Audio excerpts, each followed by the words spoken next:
may discover that in serving them, they are serving you. Through Jesus Christ our Lord. Amen. Say the Lord's Prayer. Our Father, who art in heaven, hallowed be thy name. Thy kingdom come. Thy will be done on earth as it is in heaven. Give us this day our daily bread, and forgive us our trespasses, as we forgive those that trespass against us. And lead us not into temptation, but deliver us from evil. For thine is the kingdom, the power, and the glory, forever and ever. Amen.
This House is in session.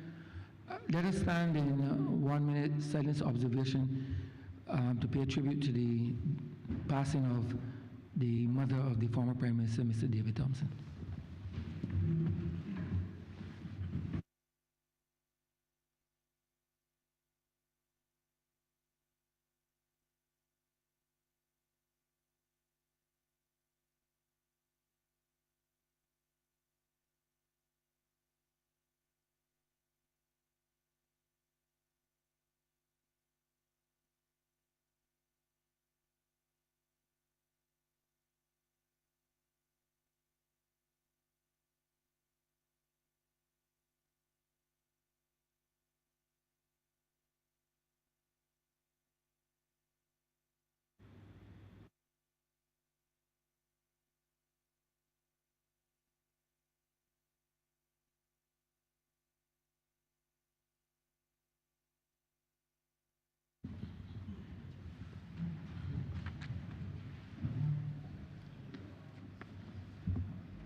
Minutes of the meeting held on Tuesday, 14th July 2026 and Tuesday, 21st of July 2026 to be confirmed. Honourable Leader, Government Business. Thank you, Mr. Speaker. I beg to move that the aforesaid minutes be confirmed. Beg to second that, sir. Questions that the aforementioned minutes be confirmed. All those honourable members in favour, please say aye. Those against, please say no. Meeting, the ayes have it.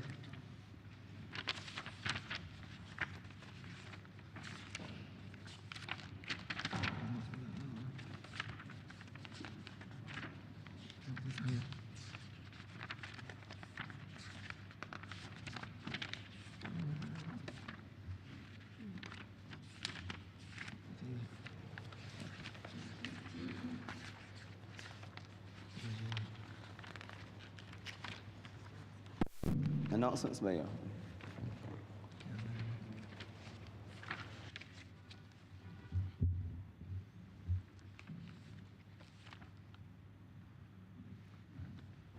Okay. No. Messages from His Excellency the President. I'm in receipt of a message from His Excellency the President to the Honourable the House of Assembly. His Excellency the President wishes to inform the Honourable the House of Assembly of the death of the Right Excellent Sir Geoffrey St. Auburn Sorbers OCC, National Hero of Barbados, on Friday, 17th July 2026. Signed, President.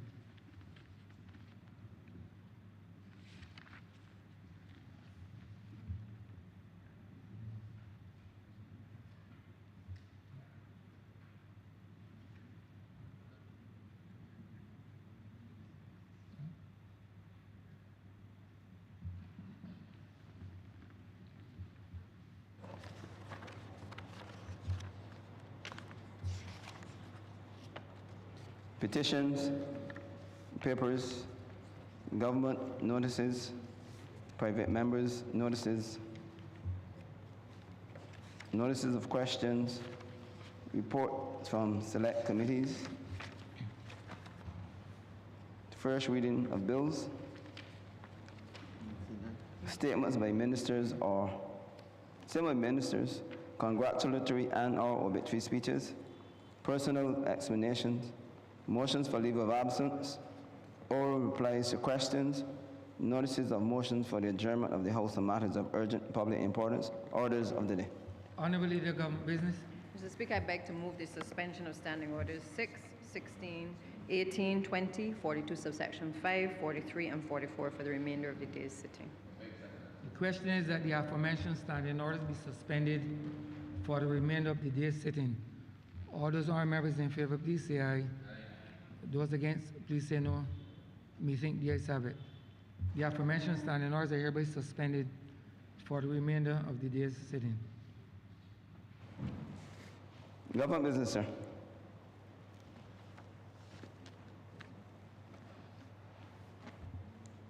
Government business is the order of the day. Before we commence government business, I want to thank and congratulate the Office of the Clerk, Deputy Clerk, and the Marshals in the seamless transition from yesterday for the House to be back in the normal position to work from today, as though nothing really thing is back in same shape as it should be.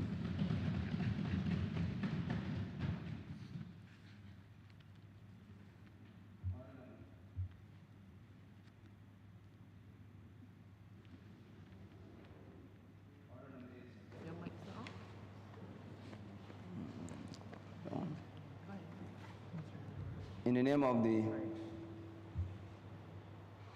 Honourable Senior Minister, the Minister of Energy and Business Development and Commerce, to move the second reading of the Advanced Passenger Information and Passenger Name Record Bill 20.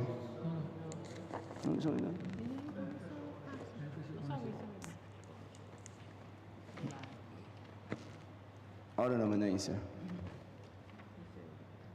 To move the second reading in the name of the Honourable Senior Minister, Minister of Energy and Business Development and Commerce, to move the second reading of the Beneficial Ownership Transparency and Register Bill 2026. Honourable Member St. James Central. Morning, Mr. Speaker, and I take the opportunity to begin this debate by acknowledging the fact that it can, in all honesty, Mr. Speaker, be a subject area which is not only extremely technical, but perhaps very difficult for those who do not follow it closely or have a specific interest to be able to easily relate to. And therefore, for the purposes of perhaps more adequately piloting this piece of legislation, sir, I would try to break it down as best as is humanly possible. But suffice to say that, Mr. Speaker, sir, though complex and perhaps difficult to follow, it is a matter that touches the heart of every single Barbadian who is doing business in this country. And it impacts every single, or this is now a piece of legislation that will touch every single company doing business in Barbados. Many times, Mr. Speaker, under the old international business regime, when we spoke to these matters of transparency and facilitation and economic substance, and we've gone through a raft of them, sir, we were talking about large corporations, largely foreign investors, and related types of businesses. And so, Mr. Speaker, it may not have been something that very directly impacted your constituents and mine. But we've come to a point in time now, sir, where that is no longer the case. And so what we're proposing to do today, sir, is a significant enhancement of the beneficial ownership regime in Barbados, the beneficial ownership framework, in order to ensure that Barbados has continued compliance with evolving international standards of doing business and especially with respect to anti-money laundering related issues, counter-terrorist financing, and proliferation of weapons of mass destruction and the like. So that, Mr. Speaker, perhaps a good place to begin is with an understanding really of what it is that we're talking about when we are talking about beneficial ownership. Because there have been, sir, through the passage of time, as I just indicated, a number of pieces of legislation which have come to this place that have quietly raised the issue of the beneficial owners behind businesses.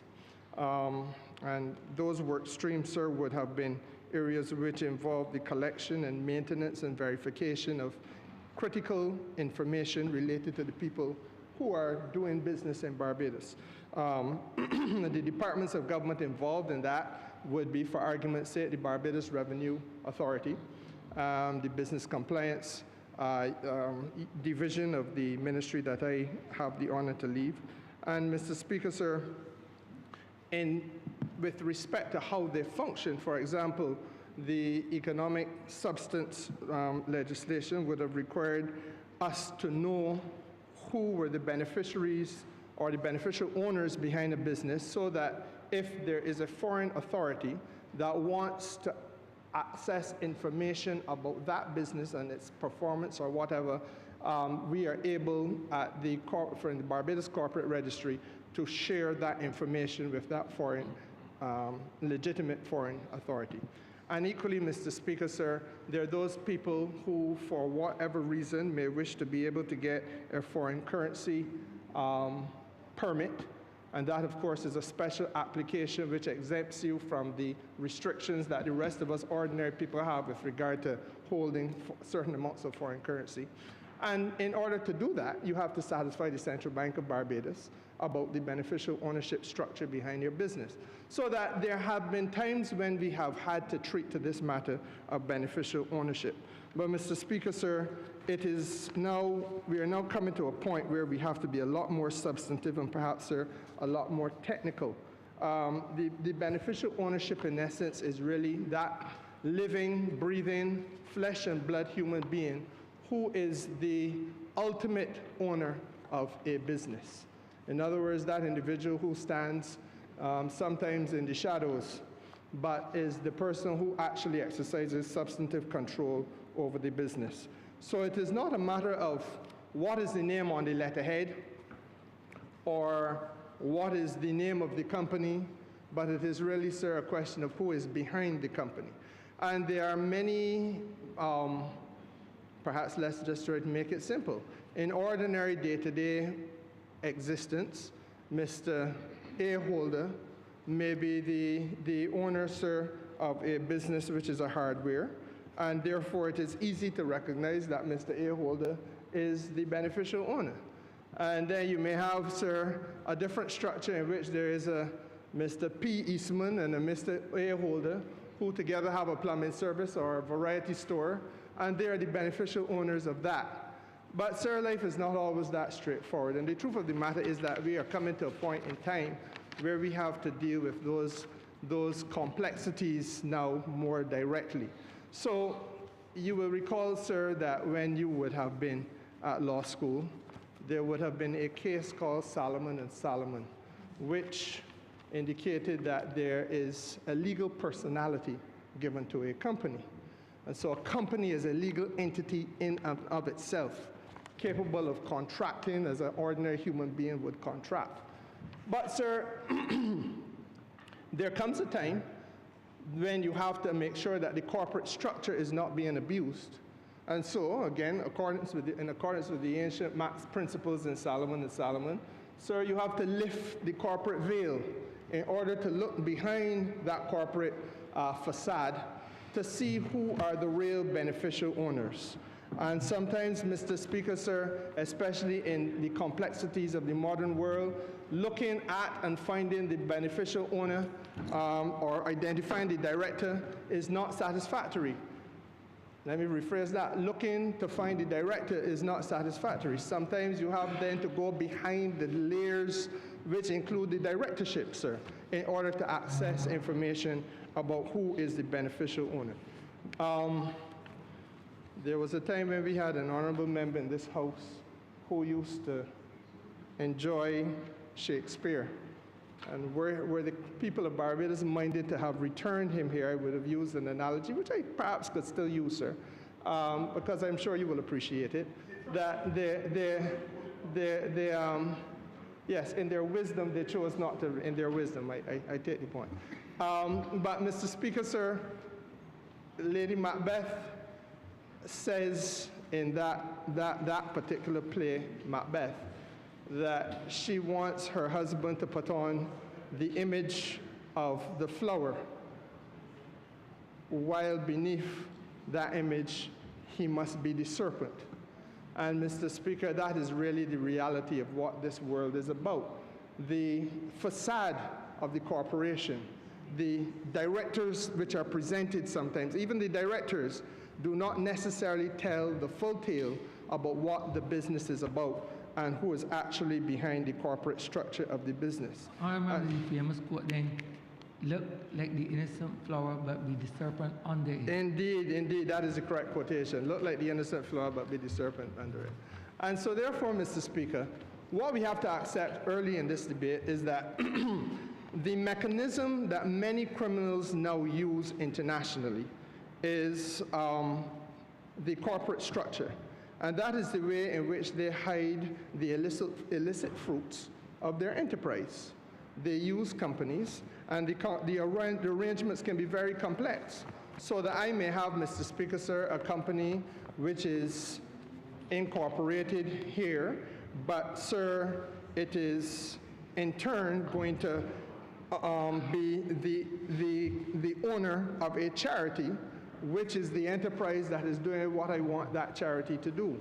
Or I may have a charity that is set up in one part of the world, but is really doing business in another part of the world, sir, and it is in those other parts of the world that there are concerns being raised about the type of business that is being done, and so on and so forth. So that the challenge for authorities, Mr. Speaker, sir, is really the question of who is behind the corporate structure. Who are the real, actual beneficiaries of the money, and who are calling the shots. And in an effort to make this easier to understand, let me draw on history that I think we may all be familiar with to some extent. And I don't use this analogy in a negative way because it actually happened. In the country called Colombia, we know that there was at one time a drug, we would call him a drug kingpin by the name of Pablo Escobar. And Mr. Speaker, sir, he is alleged to be one of the 5 or so richest people in the world when he was alive and when his enterprise was flourishing, at the head of an organization known as the Medellin Cartel. Now, Mr. Speaker, Colombia is a very wealthy country, and it has tremendous export capacity. It has been exporting emeralds, sir, which is among the most expensive of the precious metals. It exports petroleum, precious stones. It exports petroleum, Mr. Speaker, sir. Obviously, it is one of the world's major producers and exporters of coffee, and there are several other commodities. And because of that broad base of commodities trade that Colombia had, Colombia was able to build out an international, what we would have called in Barbados an international business sector, financial services sector, to support that broad base of commodities trade that they were doing globally. So that while we had a financial services sector in Barbados, Mr. Speaker, sir, through the years, and we were building it out on being able to compete on the fact that we have a good quality of business and a stable government and well-trained professionals and so on, Colombia was competing globally on the basis of the fact that they had scale and they had a variety of exports, and their substance was, unspeakably wide. But all that came tumbling down because of the ability of the narcotic traffickers to be able to use that international business sector, if you will, in a negative way. And so they had what had been come to be known as the testaferrato, which is a Spanish concept, Spanish word, but it really does what, quite frankly, our legislation has in the past allowed, and that is to have shareholders who are nominees. And the fact of the matter is, sir, you can have a director who is nominated. And in Colombia, there would have been multiple companies owned by Escobar, which would have been companies, sir, which would have had as their directorships people who were maids in his house or one of his homes, people who may have been gardener in one of his homes. He kept animals, Mr. Speaker, sir, the people who were looking after the animals. But they did not have any executive authority to make any serious decision. They were just there as figureheads. They were there, Mr. Speaker, sir, as what you may wish to call straw owners of the business. But behind them, the real narcotic kingpin and those related to him would have been the people who were directing the way in which the business worked. And so therefore, Mr. Speaker, sir, that, as we know, led to a virtual implosion of the Colombian economy and certainly their society, and they were placed in a set of circumstances where they had to literally build back almost from ground zero. Now, Mr. Speaker, sir, the financial services sector cannot be used as an engine for generating illicit wealth. And in a real sense, that is perhaps a snapshot example of what it is that this legislation is about and what we're here to try to avoid. The need for us to make sure that people without genuine executive authority, people who are only figureheads, people who are there only to shield the real owners of business from scrutiny, that they are not allowed, Mr. Speaker, sir, to have the ability to hide a paper trail that would lead legitimate authorities in Barbados or elsewhere to the real source of wrongdoing. And that is what we have to make sure we do. Mr. Speaker, sir, the fact of the matter is that the analogy I gave you is really the analogy of how money is laundered. It is the way in which, Mr. Speaker, sir, illegal arms are sold across borders. It is the way in which terrorism is financed. And those are the things that we are compelled now to guard against. Now, we begin this legislation, sir, early in the legislation. I believe it is at Clause 2 in the bill. We define the beneficial owner as the individual who ultimately owns and controls, through either direct or indirect ownership, at least 20% of the shares, 20% of the voting rights, the partnership interest, or other ownership interests in the business. And it is, or alternatively, is exercising control through other means, for example, contractual arrangements, veto rights, or the ability to remove directors. Now, Mr. Speaker, once we have been able to establish that, then we know that the beneficial ownership, or let me put it this way, we know where we are looking to identify the beneficial owner. Those people who own 20% or more of the interest in a business. Those people who have either direct or indirect ability to change the name of directors in that enterprise. And then we go, Mr. Speaker, sir, later on in the bill to have a requirement that that beneficial ownership information be provided, and that is not just name, address, date of birth, and nationality, but the nature and the extent of your ownership interests, the mechanism via which that interest is exercised. For example, if it is exercised through your voting rights or the amount of shares you have in the business, or whether there is any contractual arrangement that exists so as to enable you to be able to exercise that beneficial interest. So that there is now, Mr. Speaker, sir, a point at which we have come to in this life where there is a duty to disclose everything about the business. And in a real sense, the bill therefore has one central requirement, and that requirement is that Barbados must always be in a position to identify the real parties behind any enterprise. Now, Mr. Speaker, sir, in a nutshell, we are therefore here because the rules have tightened. There was a period of time when it was satisfactory for us to be able to have laws. And you have been in here a long time, Mr. Speaker. You have seen several ministers responsible for international business and indeed finance come to this House, and we make the case for us to have, and indeed the attorneys general, come to this House and make the case for us to have new laws or new regulations with respect to the way in which we tighten the supervision of business in Barbados. We have been at this place, Mr. Speaker, sir, having these types of discussions with respect to the laws, with respect to the regulations, with respect to our administrative practices and procedures. But we are told now, in no uncertain terms, that that is not enough. And that, quite frankly, while at one point it was good enough to say you have the legislation in place and you could identify the regulations and so on, you must now be able to show that crimes are being investigated. You must be able to show that there's fruits of the investigation. You have to show that by investigation there has been prosecution for illegal proceeds of crime and that the proceeds of crime have been confiscated.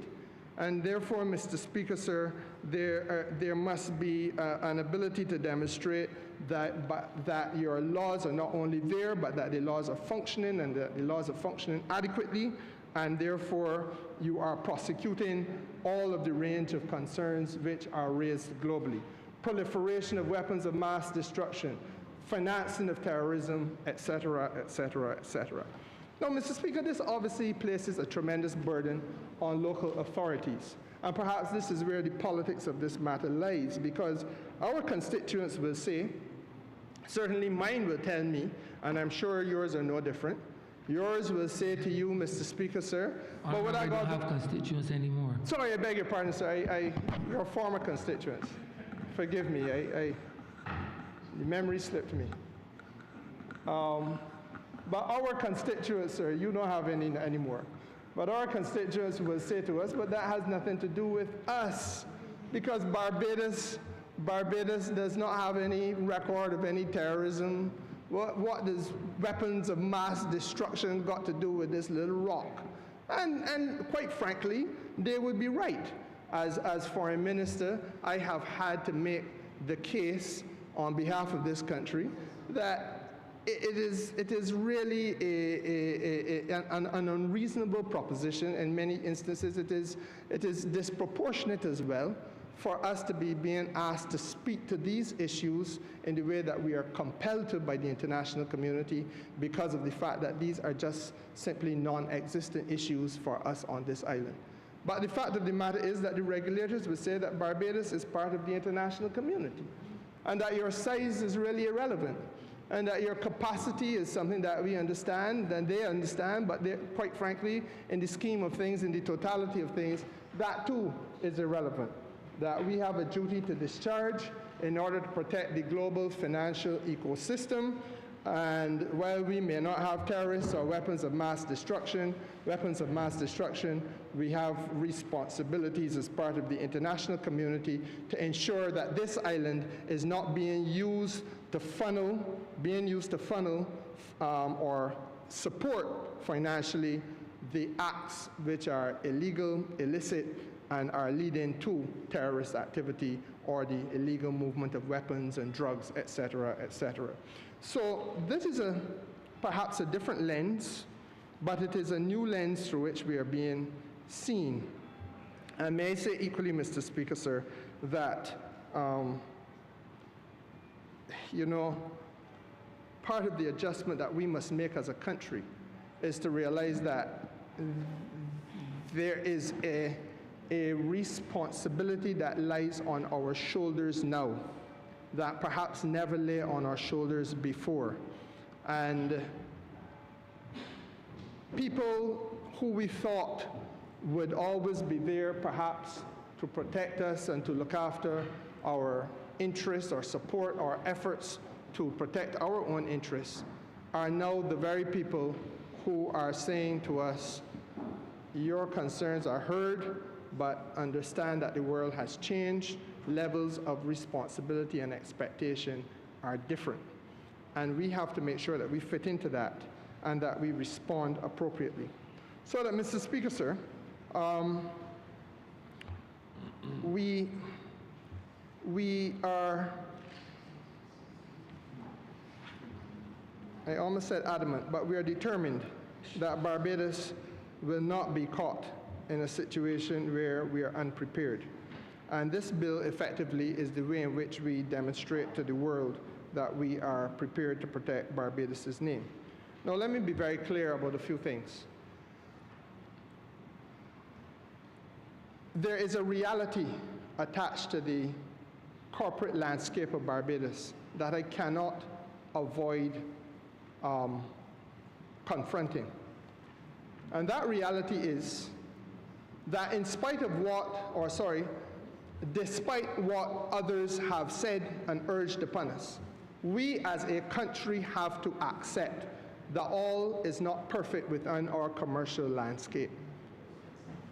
For a long time, we have known, Mr. Speaker, sir, that there were weaknesses which we need to strengthen. For a long time, we have known, for example, Mr. Speaker, sir, that the submission of information to the Corporate Registry of Barbados by way of annual returns has been an area which needed greater oversight. We have known, Mr. Speaker, sir, that while some people have done it very diligently, there are others who are very, very lax in the way in which they approach the matter. And frankly, Mr. Speaker, sir, we know that there are some owners of businesses who pay little or no regard to the information which goes to the corporate or should be going to the corporate registry and which should be updated with respect to the ownership of their business, with respect, sir, to the ownership structures of the businesses. And indeed, Mr. Speaker, sir, charitable entities operating in Barbados. And we know, therefore, Mr. Speaker, sir, that there has to be a systemic reform. That's just a nice way of saying reforming the system. And equally, Mr. Speaker, sir, we know that there has to be strengthened oversight and more diligence placed on the need for us to report and to properly supervise this sector. So we should not have been surprised when, since 2019, the soft law powers, as I call them, the Financial Action Task Force and people like the Financial Stability Board and so on, who are established in the international community as regulators. I believe the Financial Action Task Force has a jurisdiction over 200 companies and regions together. Countries and regions together. So that the Financial Action Task Force, Mr. Speaker, sir, is concerned at a global level with the need for us to ensure that there's financial integrity in the global system, in the need to ensure there's financial stability in the global ecosystem. And they make recommendations. I call it soft law because the weight of influence is really what drives countries like ours who have been faced with the recommendations that they make. And the recommendations that they made and have made since 2019 and again in 2022, and even before, Mr. Speaker, have been recommendations which Barbados tries to take seriously. Our challenge throughout the years has been in all administrations. I remember sitting on that side of the House when the Democratic Labour Party would have had a government in here. And Mr. Speaker, sir, the issues then were slightly different, but again, the impetus was being felt from the international regulators. And the challenge has always been, sir, that small states have limited capacity. And things that we perhaps might wish to prioritize in order to ensure that poor people got good housing, in order to ensure, Mr. Speaker, sir, that our children and our and their parents are able to get from point A to B in terms of public transportation, making sure, Mr. Speaker, sir, that the quality of education is sound. All of those core developmental issues are then pushed to some extent one side because you have to make provision, time, and space for a debate like this, and for legislation like this, which I'm piloting today, and for issues, sir, such as this to be able to be taking up the time and the attention of the most senior public officers in Barbados, whether they're in my ministry or in the office of the Attorney General or in the office of the Minister of Finance or wheresoever else. And so, Mr. Speaker, sir, those are some of the challenges that we contend with as a small developing economy. But the reality is that we cannot escape the fact that there are some legitimate observations which have been made by the Financial Action Task Force. And what they do as regulators is not just to make the observation which they have made, but then they come to you and they say that they're going to give you a period of time within which we expect that you will have some legislative reform and that you will do those things that are recommended so as to have a revised structure to the way in which you manage your corporate affairs in the country, to make them more transparent, make them more accountable, and make them more compliant with international best practices. I say it again, make them more compliant with international best practices. And that if you do not do that, then there will have to be consequences which nudge you or push you in the direction that they want you to go in.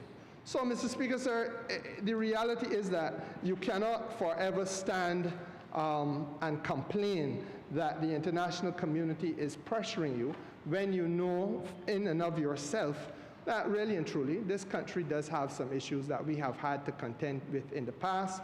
And frankly speaking, in spite of all the good work that we have done in the international business sector across administrations, and I deliberately try not to be partisan political in this matter because every administration has had to be responsive to these types of issues. The fact of the matter is, Mr. Speaker, sir, we know that we have to be more diligent. There is nobody who is doing business with the corporate registry who can say satisfactorily that there is not need for there to be enhanced supervision, that there needs to be better enforcement. There is nobody who understands the business landscape in Barbados who is going to ask you to believe for a minute, Mr. Speaker, that every owner of a business in Barbados is compliant with the requirements of providing information to the corporate registry in a timely or adequate way. And we have to get there.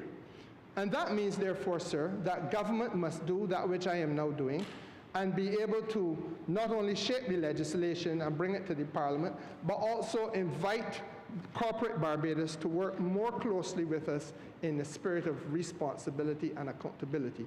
Because it isn't about one business or a few businesses within the country, it is about the reputational damage that can be done to the island and the jurisdiction called Barbados as a whole. And so, Mr. Speaker, sir, above and beyond the advice issued by the 2019 Global Forum of the Financial Action Task Force, which, as I said, they themselves have assessed and recognized that there are some weaknesses that we have to confront, then, Mr. Speaker, we also have to recognize that on the ground in Barbados, there are things that we must do and could have done and must do of our own volition. And we have about 30,000 registered companies in Barbados. I'm not going to give a headline for tomorrow's news by saying how many of them may not be compliant with all the requirements that are expected, because I know that is where some people will want to go. But that's not what the message is about. The message is that of the 30,000, we have too many that may not be properly compliant, and therefore we want to have that situation rectified in order to ensure that as a jurisdiction, this country can pass muster. It is not adequate to say that you've got some that are doing extremely well in terms of their reporting, etc., and then there are others that do not, and you don't worry about them, because we have to have almost like a rising tide that lifts all ships together. And, Mr. Speaker, sir, that is really where we're going with this legislation.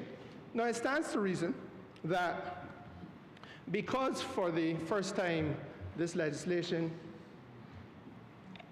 is taking us out of the traditional big business kind of scenario, and it is now speaking across the board to all businesses in Barbados, that we have to realize that there are some businesses which are obviously smaller, obviously less well-staffed, less well-resourced, and therefore will be more challenged in meeting some of the obligations that will have to be met. And I will come to that. But before I go there, I also want to confront directly the instinct which tends to operate in Barbados, where we say, Kadir, poor fella, let's not have the legislation impact on him because he's a small man or he is whatever other type of man. Let the legislation only speak to certain other people. And the truth of the matter is, Mr. Speaker, sir, we know that outside of that instinct, there is a hard, cold reality that confronts the honourable member for the city, that confronts the honourable member for Christchurch East on a day-by-day basis. And that is that there are, in fact, businesses in Barbados which are run by quote-unquote small men in Barbados that have demonstrated that there are issues with respect to their operation that cause concern both domestically and in the context of what international requirements are. I don't want to get into matters which are sub judice and before the court, but we know that in recent times, Mr. Speaker, sir, there was a business person who faced charges for what is alleged to be, I say alleged, to be a possession of a trafficable amount of drugs approximating $2 million. And therefore, Mr. Speaker, sir, those are issues which raise a red flag of concern. And equally, Mr. Speaker, sir, we knew at the start of this year, again, there was a drug haul off the coast of Barbados that was valued around $33 million. Issues that raise a red flag of concern. And the fact of the matter is there are several more. So we cannot be mealy-mouthed about this issue. We know that we are not sitting in splendid isolation as the perfect paradise called Barbados, where nothing wrong takes place in our commercial sector, or that nothing wrong takes place at all. But in fact, that there are, in fact, lived realities in this country which give rise to concerns. And if we accept that domestically, then we equally have to recognize that the international regulatory agencies are going to be watching it and expecting that we will be responding accordingly, but more important, responding appropriately. So we cannot fall victim to empty sentimentality. We have to, Mr. Speaker, sir, to recognize that there are consequences if we fail to harden our legislation. And we've seen this happen in other parts of the Caribbean. There are parts of the Caribbean, Mr. Speaker, sir, which have faced the threat of being de-risked.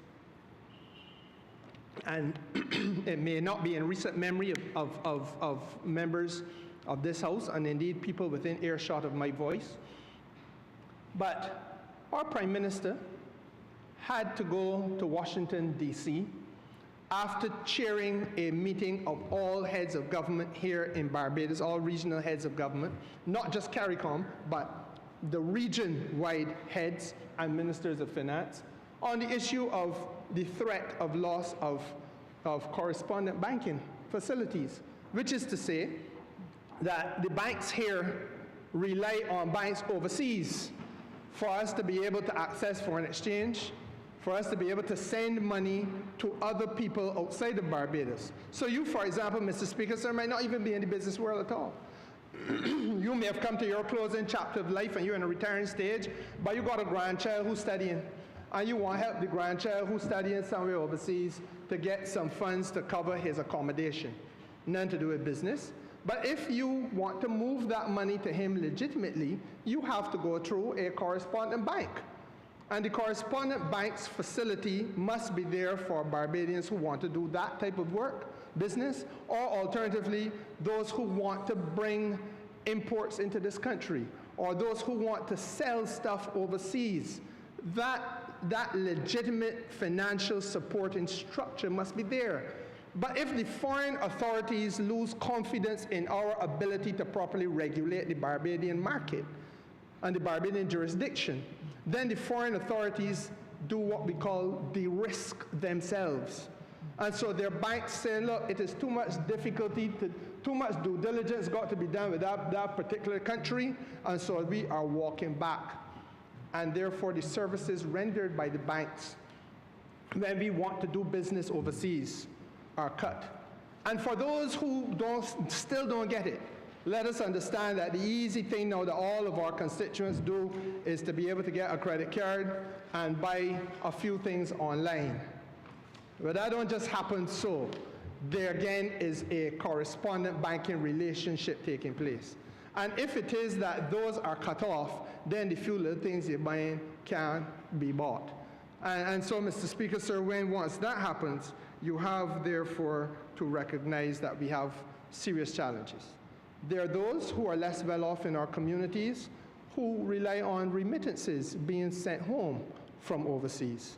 And that is just a nice way of saying that grand back home, living in Hoyts Village, St. James, or some other part of the island, and Marley Vale, and then grand can't get the little money that will be sent home by way of a remittance because her granddaughter up in whatever part of the world can't get the banking relationship to send the money back to Barbados. And so there's sufferation in the land because that little remittance can come home. Those are the lived realities that we have to confront. And basically, Mr. Speaker, it all results in financial exclusion, which must be avoided, and that the ordinary people of the country feel pain as a result of our failure to properly police and regulate the financial sector of the country. And so therefore, Mr. Speaker, sir, that is where we are with regard to the intent of this legislation. Now, as I said, it can be a little complex, but I hope that I have adequately indicated what it is about. Well, then the next question is, what do we actually do? What we effectively do, Mr. Speaker, sir, is to create a duty of care.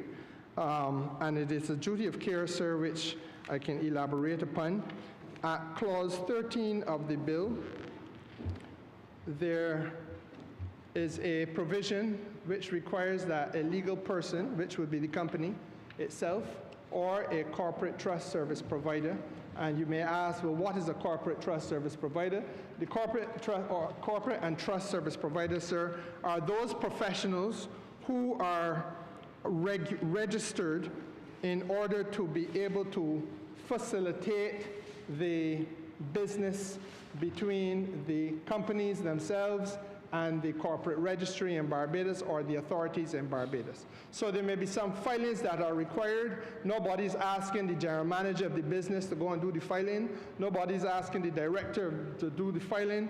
What is said, what has been done throughout the years is that you have those people who are professionals, and they may well, some of them might be lawyers, some are accountants, et cetera, many of them are well-paid professionals who act as the intermediaries to ensure that those supportive and facilitating roles are being played.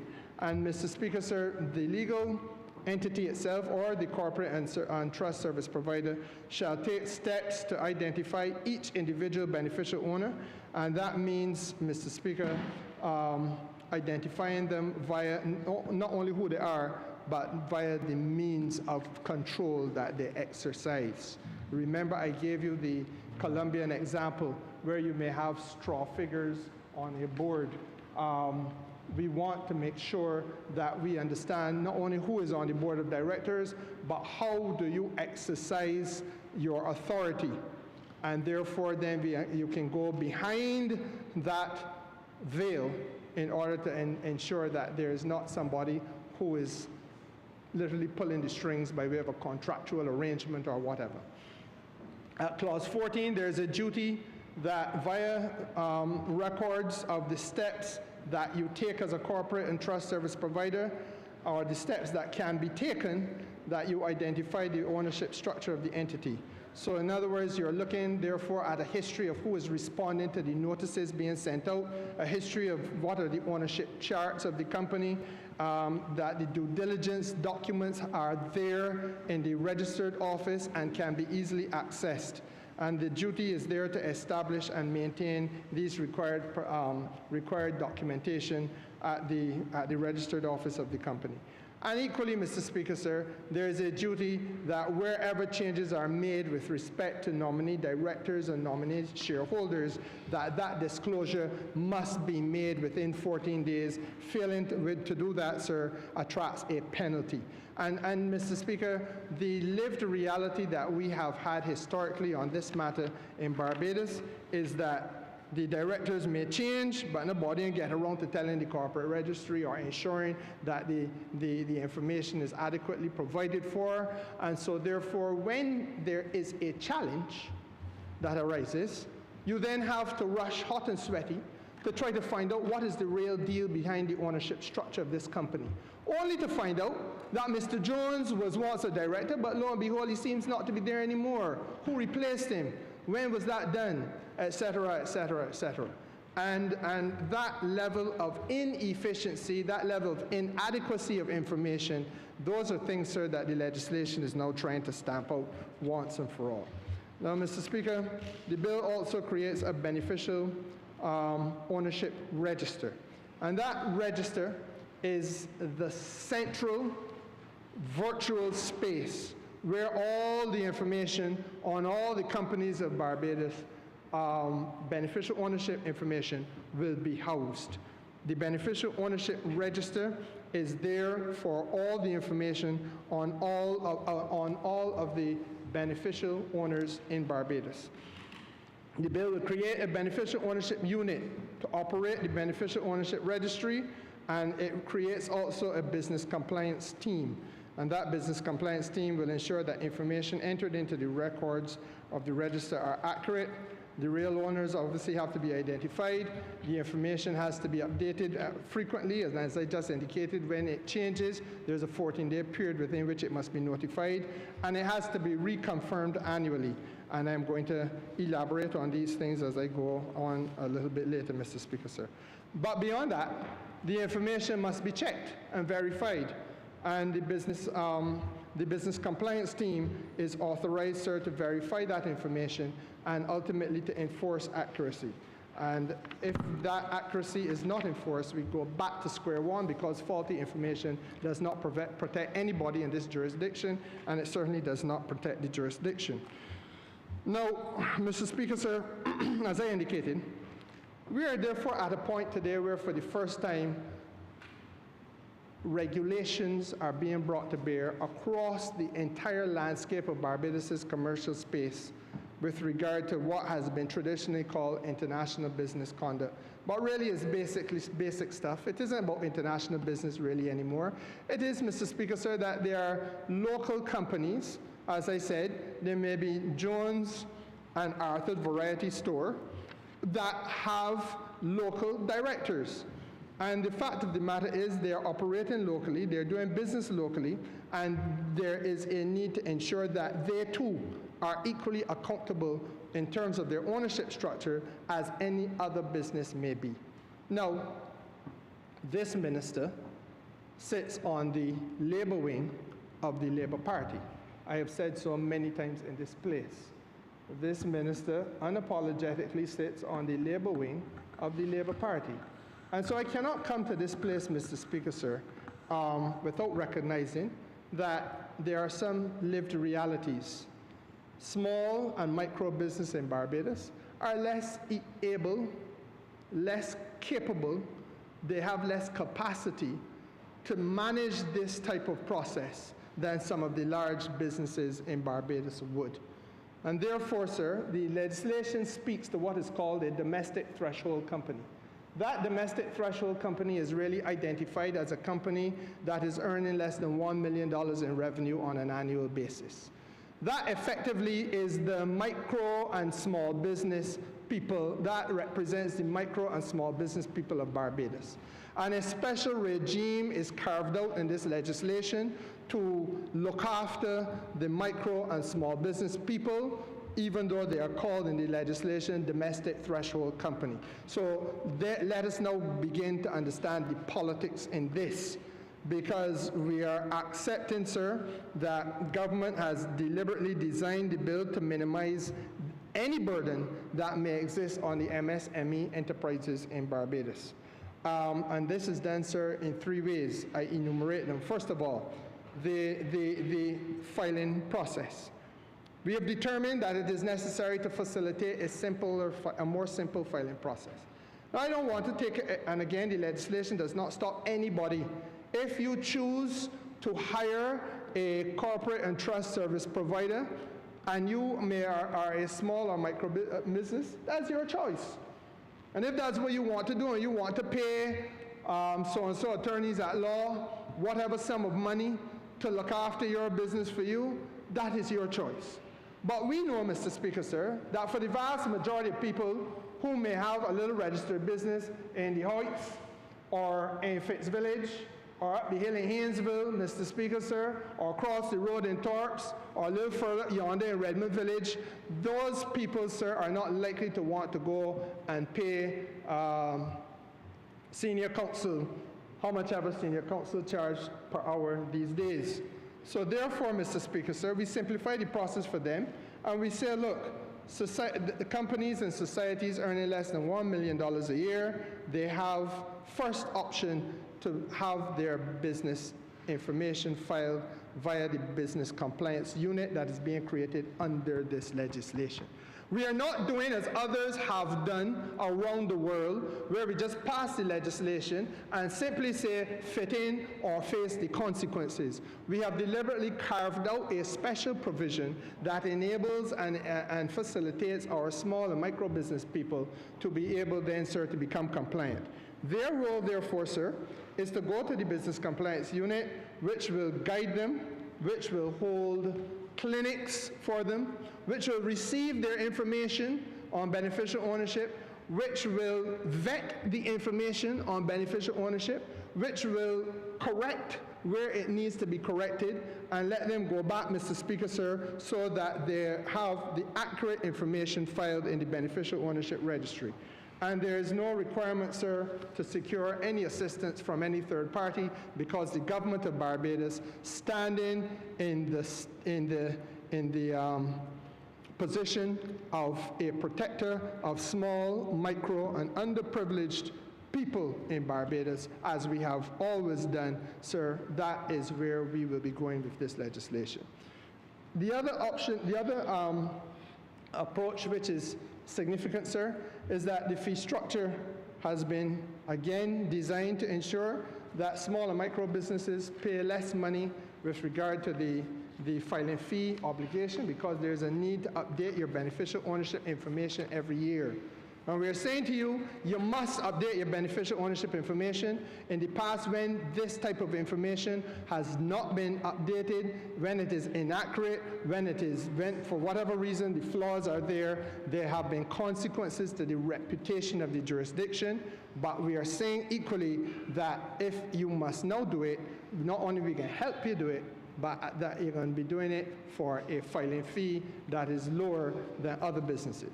And equally, Mr. Speaker, sir, we're removing the paperwork requirements of an annual return, because the truth is that the annual returns that companies were filing, or in some cases supposed to file, have not really been adequate. The simplified confirmation of ownership replaces that, and the bill now requires that you file, maintain, validate, and actively review beneficial ownership information on your control structure on an annual basis, and that is a more useful mechanism. Once we are able to, once it is enforced, then it becomes a far more useful mechanism defending not only the enterprise, but also those people who are in authority that have required this information to be available. Now, naturally, Mr. Speaker, as I indicated at the meeting of the parliamentary group yesterday evening, matters of this nature also give rise to another concern, and that is the concern of privacy. Because, let us face facts, I don't think, Mr. Speaker, sir, that as humble a man as you are, and as much a man of the people as you are, you don't necessarily want the whole world to know what you earn. And you would not be alone in that regard, because I think most people in Barbados, most people around the world prefer that their earnings, their salary, and their businesses' earnings is not something that is published. And quite frankly, or what you spend it on, quite right.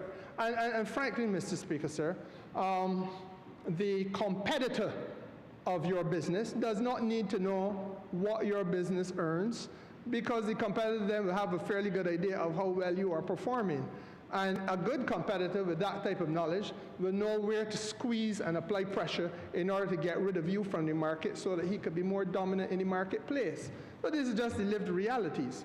So, Mr. Speaker, sir, the question of access to the information on beneficial ownership becomes a very important issue. No busybody can just walk in and seek it. No neighbor of yours can walk in and seek it. No competitor of yours can walk in and seek it. It is available, Mr. Speaker, sir, pursuant to the legislation. It will be available for the tax authorities, for law enforcement authorities, Mr. Speaker, sir, and regulators under international treaty obligations. And as I indicated many times, we also are part of the wider world, and we have international treaty obligations which require us to be able to speak to authorities. I give you, in part, one example. A couple of days ago, a call was made to me directly by a foreign minister of a state that I will not mention, and the foreign minister had a single concern. It was about a Barbadian who had several businesses. But there is one particular business in a country that I will not mention that is causing concern to the government that that foreign minister represents because of the things that that business is suspected to be involved in. And so therefore what they wanted to be able to do is to be able to ensure that the businesses that they have in Barbados are not being used as a means of funneling illicit or illegal funds and getting around some of the international treaty obligations that that particular individual is going to have to be confronted with. And therefore, Mr. Speaker, sir, that is an example of the type of arrangement that must take place between states with rules of comity, where we collaborate with each other in order to protect the ecosystem financially in this world that we must all live in. And so once the court orders are made available, or once the necessary treaty is in place, or Mr. Speaker, sir, once the tax authorities have indicated that they have a specific interest, then the beneficial ownership information is shared. Outside of that, Mr. Speaker, sir, the beneficial ownership information is sacred and sacrosanct and is not there for anybody's private scrutiny. Now, Mr. Speaker, sir, obviously, as I indicated, counterpart regulators investigating financial crime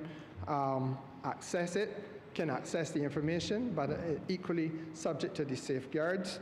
And that brings me then, sir, to the other aspect of the privacy interest. It is important that we do it this way because, as I told my colleagues yesterday afternoon, Mr. Speaker, sir, your wealth, or a person's wealth, not yours, a person's wealth, may well make that person a target. And we have seen in other parts of the world, and I gave an example earlier today of one country where there was a lot of that. And there are others in Latin America and in the Caribbean where families have been the victim of kidnappings, and where business operators, sir, have had certain types of criminal-based attention placed on them. And so therefore, sir, the need for us to deal with this matter in a discreet way is very important as well. And so therefore, for those good reasons, the beneficial ownership register is kept private, but it complements the existing framework that already preserves and imposes certain regulatory and licensing requirements in Barbados. So, Mr. Speaker, sir, we are really here to close loopholes, as I indicated. The practice of nominee services in other jurisdictions has been brought to a halt, but in Barbados we still use the nominee services, and that will continue because there are some benefits to it. But what we are doing is ensuring that through the duty of disclosure, we are better able to control what nominees actually do and what authority they actually have in the context of the corporate enterprise or enterprises in question. Now, it stands to reason, Mr. Speaker, sir, that there's an obvious exemption in all of this, because any business person, any director who is functioning in their own right, running a business based on their own investment, based on their own knowledge and expertise, Mr. Speaker, sir, there's no requirement, sir, for them to have any concern. The bill is targeting those people who serve as directors at the service of somebody else. And the penalties, Mr. Speaker, sir, are also outlined in the legislation. If one fails on the first occasion to fully cooperate with the requirements of the legislation, you face a $100,000 fine or 5 years in prison or both. And if there's a repeat to that, Mr. Speaker, sir, the number of years in prison increase, as indeed does the fine.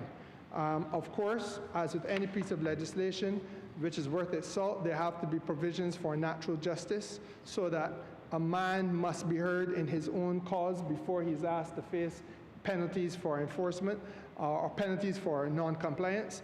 And so therefore, Mr. Speaker, sir, I think it is at clause 26 of the bill, there is a provision for Mr. Lashley, if he is upset or put out in any way about the requirements which are being visited upon him, that before he faces any enforcement penalty, he has a right to be heard in his own cause. Once those things are done and discharged, then, Mr. Speaker, sir, the duty on the part of the state has been met. And I think, therefore, Mr. Speaker, that without further ado, it is easy to see what we are really here to try to achieve.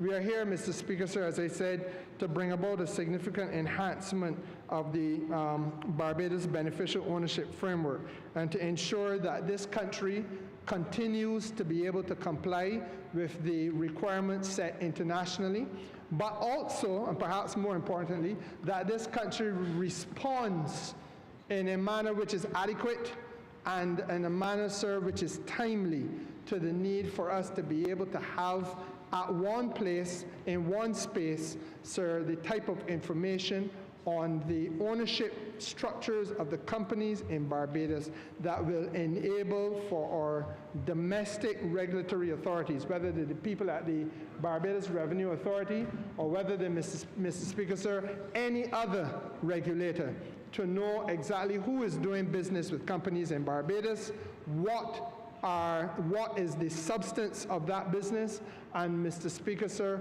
who are the directors, what is the real weight that is exercised by these directors, who are they accountable to?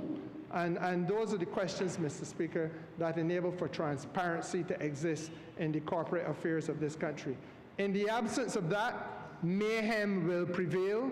In the absence of that, we, perhaps unintentionally, but nonetheless, we do facilitate the risk of criminal enterprise taking advantages of the deficiencies in our system. And in the absence of having legislation such as this, Mr. Speaker, sir, as I said, we prepare ourselves for that unhappy journey into a domain where the very things that we hold dear in this country are now in danger of being compromised.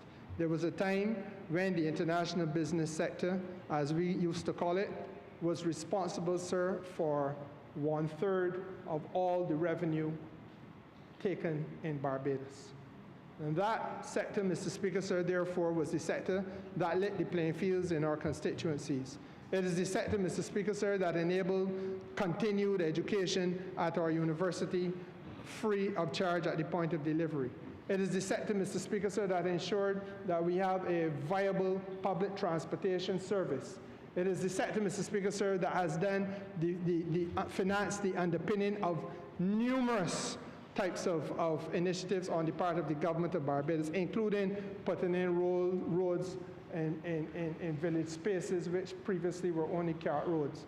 And Mr. Speaker, sir, therefore it cannot be taken lightly, and it cannot be left in a situation where negativity can prevail and cause for us to lose the type of investment and the type of business that we have as a result of the type of enterprises we are able to attract to Barbados, and obviously the employment that comes with it.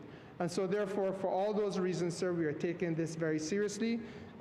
We heed the advice of the Financial Action Task Force, but of our own motive and our own motivation, we recognize that there is an importance for us to enhance the enforcement in our business sector. We have to ensure that there's enhanced supervision and that there's enhanced compliance and certainty with respect to the rules and regulations in that sector. And with those few words, Mr. Speaker, sir, I am obliged to you.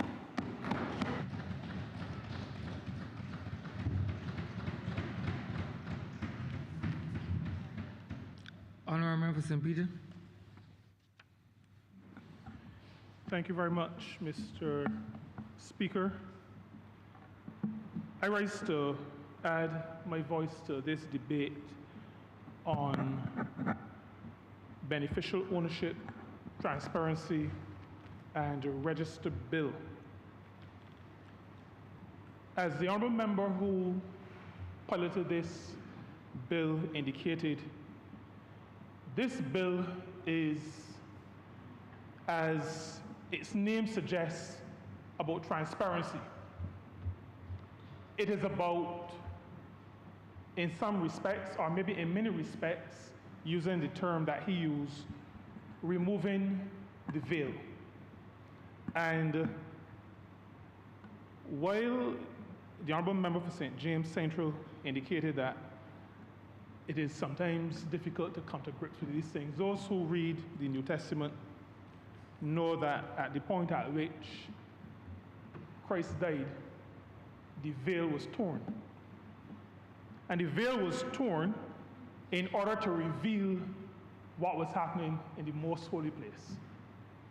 So that it is understandable, I think, when we talk about removing the veil, opening up, exposing to some degree and for a particular purpose. So that we are talking not about putting everybody's business out there, but we are talking about establishing a degree of accountability. And accountability is important. Those of us who participate in this space do so, well, those of us who sit on these benches, not those who sit in your chair. The rest of us are accountable to constituents, and we have periodically to give an account of our stewardship. We are asked questions and we have to respond. We have to be open, we have to be transparent. We have to say what is going on. We can't be hiding, ducking, dodging. We have to face our responsibility. We have to be accountable. I think, Mr. Speaker, that it is important to recognize that there is a connection between the local, the domestic, and the international. That is very important, and particularly when we are of the view that Barbadians generally may not be interested in a bill like this, may not understand the details of a bill like this.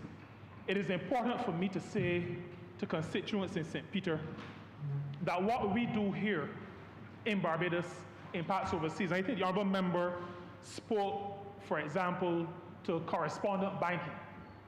And that is an easy one to share because lots of people who I know from when I was a little boy who went overseas, I've said on a number of occasions, we could tell who had family over and away because the church clothes were different, Mr. Speaker.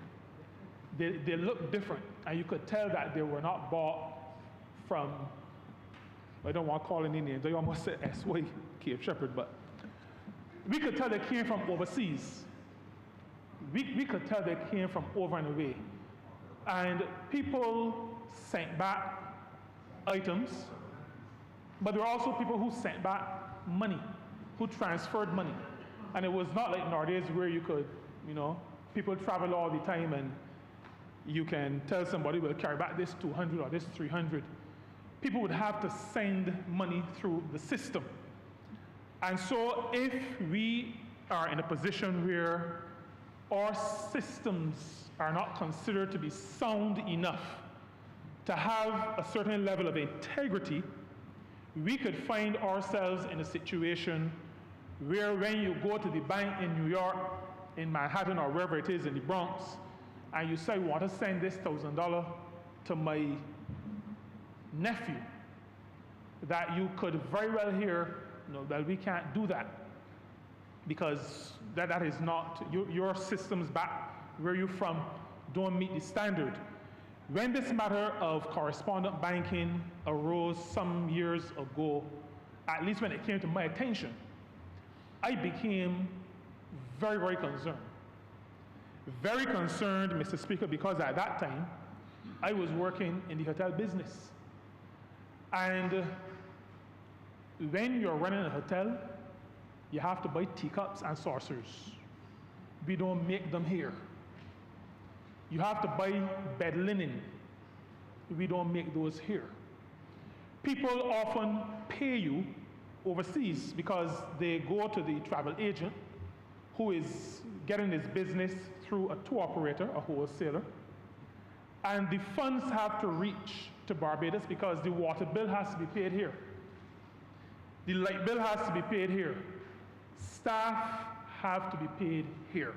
The money has to come through so that ordinary people in Barbados are able to get their wages at the end of the week or their salaries at the end of the month. There is a very real relationship between what happens in our financial system, the integrity with which it presents itself internationally, and any implication, particularly any negative implication or negative impacts that arise from what is happening in our system here domestically, so that we are not disconnected from the world. We are very much connected, even though we are only 166 square miles. In this 166 square miles, we have to make sure that our systems are robust enough that we can participate properly, that we can participate effectively in the global financial system. So I say to Barbadians, what the Honourable Member for St. James Central has said, what happens here has an impact. What we allow to happen here has an impact. It has an impact at the global, at the international economic system level. Now, we have to be concerned because not just local businesses operate here. We also have multinational enterprises that operate within our jurisdiction. So what they do in some other place can also impact how our financial system, how our economic system is viewed in Barbados. And very often, workers in Barbados are working for organizations that have headquarters or other offices in places outside of Barbados. We have that with respect to our cement, but not production anymore, but cement distribution.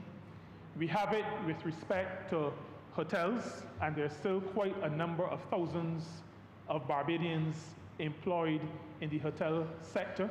We have it in various sectors, so that how these international organizations, well, international businesses, multinational businesses, I should probably refer to them as that, so I don't confuse what Barbadians normally term international business as. These multinational corporations, these businesses that operate across borders, we have, in spite of their size, we have to make sure that when they are operating here, that they do not compromise our economy, they do not compromise our economic system, they do not compromise our financial structures. That is with respect to multinational enterprises. We also, Mr. Speaker, have a responsibility because Barbados has distinguished itself by expressing an understanding of how supply chains work and the fact that we have to make sure there is integrity in supply chains. Supply chains, Mr. Speaker, really speak to, and I'll give an example. There are things that are assembled here with components brought from other places. So we can package items here, but the plastic bag within which the item is packaged has come from somewhere else. It is manufactured someplace else, it is purchased, it is shipped to Barbados. I use supply chains, and I talk about Barbados distinguishing itself, because just a couple of years ago, Barbados was able, and the Honourable Member for St. James Central was actually very involved, along with the Honourable Member for St. James North, but very instrumental in allowing Barbados to become the chair of UNCTAD, the UN Organization for Trade and Development. Part of Barbados' contribution as chair of UNCTAD, Barbados hosted in this country the first ever global supply chain conference. In other words, Barbados has expressed itself on the international stage with respect to ensuring that supply chains have an integrity to them, that there's ethical behavior. And that will mean that the organizations that we do business with overseas, that supply us, that involve us as part of their supply chain, in whatever way, we have an interest in making sure that those organizations are organizations that meet some minimum level with respect to how they conduct their business, with respect to integrity, and I keep referring to that word, integrity, because this matter of beneficial ownership and transparency speaks to integrity. Integrity of business in our country, integrity of the business operation in our country, but integrity with respect to those outside of our country with whom we do business. Because, Mr. Speaker, we live in a very interconnected world. Barbados is a rock in the Atlantic, but Barbados is not on its own. Barbados and all that we do here connects with everybody on the outside of us as well. And so, Mr. Speaker, there are two reasons why this bill, or I should say two fundamental reasons, why this bill, why this proposed legislation is important to us. It is important because Barbados has to do the right thing. The Honourable Member for St. Michael South and I often joke about why we bring legislation to this place.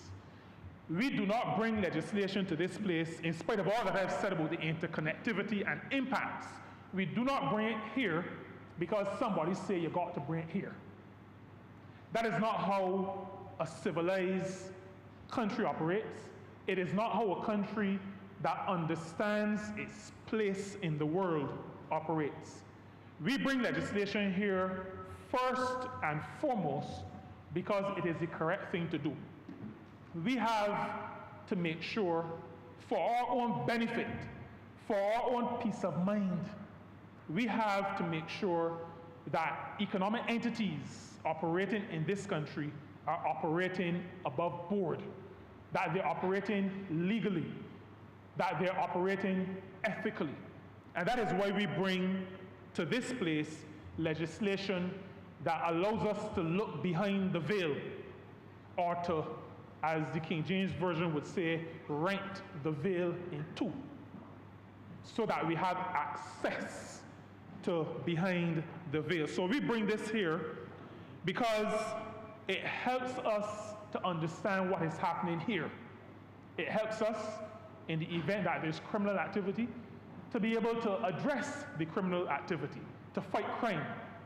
But to know what is here, what is happening here, who are the players behind what is happening here, and how that affects us here in Barbados. And then I would say, secondly, because we are part of an international system, then this bill and the legislation that it will put into force once enacted is necessary, because if we are to be part of an international system, then we have to abide by a certain internationally accepted group of guidelines. Like I said earlier, Mr. Speaker, we are not on our own. We are part of a system. And for systems to be effective, for systems to be sustainable, there has to be a level of order. We say among us as members of parliament, members representing constituencies, we say that in schools there's order, there's a board, there's a principal, there's a deputy, there are teachers, there are year heads. There has to be order. In church or other religious organizations, there is order. There may be an imam, a bishop, an apostle, a priest, pastor. There is order. On the blocks around Barbados, there is order. There is somebody who gives the instructions, and there are those who don't speak unless permitted to speak. In running a country, managing an economy, there must also be order. There must be order. And so this bill, to allow us to be part of a viable international system, must also represent our contribution to maintaining order, to make sure that the global economic system does not go haywire. As a matter of fact, Mr. Speaker, the Honourable Member for St. James Central, as a former Minister of Foreign Affairs, recognizes, and I think we all recognize, that particularly at this time, when there are all kinds of threats of, if I may coin a term, haywareness, attempts to throw everything under the bus or up on Mars, where there is disorder at serious levels, Barbados must show to the world that even as a small country, we recognize that we cannot live in a civilized world if there is disorder. There must be order, and so our contribution to the order that is required in the international economy means that we must be able to say to the world, yes, we understand what is happening here. We have a measure of control over what is happening here. We know who is doing the things that happen here. We understand who are the beneficial owners of organizations operating here. There is transparency, and we are monitoring that transparency. We are policing that transparency.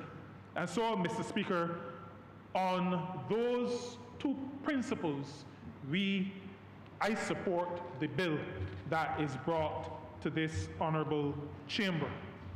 There is also a component of the order that is important. The matter of being able to share information The bill and the legal people call it exchange of information. I call it sharing. If we are to be able to manage our own affairs with respect, for example, to multinational corporations, then all the information we need to manage those affairs is not going to be here. There's going to be information over and away, overseas, that we will need access to if we are able to make good decisions. And so this matter of sharing information, exchanging information is vital. We need to know what is going on, so we need to get information from other places. Other people need to know what is going on. They are going to need to get information from other places and from us. And so this bill speaks, as it does, to beneficial ownership and transparency, also to the exchange of information, the sharing of information, because, Mr. Speaker, beyond the social, we live in a global village. We live in a global village, and so information, just like money, just like goods and services, information also needs to be shared if we are to maintain good order in our international financial system.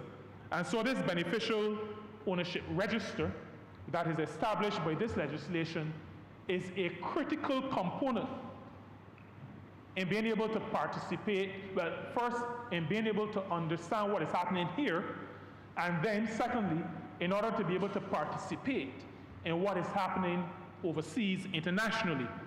This beneficial ownership register will help us in achieving the transparency.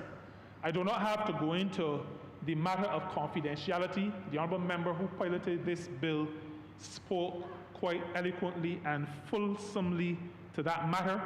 It is not that everybody's business is going to be all over the place. He spoke about people not wanting their salaries to be known, how much money they're earning. He was referring to people other than those of us who are here, because you just have to go into the schedule of a public document, personal emoluments, and you know how much we are earning. But it is correct that not everybody wants people to know what they're earning. I'm sure there are honourable members in here of certain types of council who would not want it to be known what kind of cut and pay they got. And Mr. Speaker, I'm not referring to you. I'm referring to the one who suggested to you that I was referring to you. But there are people who would not want their business all over the place. And so there are guidelines and guardrails on how the information in this beneficial ownership register, how that information is handled. And I think we ought to recognize that while we manage what is happening in our country, particularly as it impacts our economic systems, we also have to recognize that we live in a very small society. We live in a small society. Word gets out and around at the speed of light. And so we have to be careful. And I'm happy that in the legislation, I see that there are substantial fines for persons who breach that confidentiality. And so I believe it should be. The legislation, the bill, is very clear on who can access.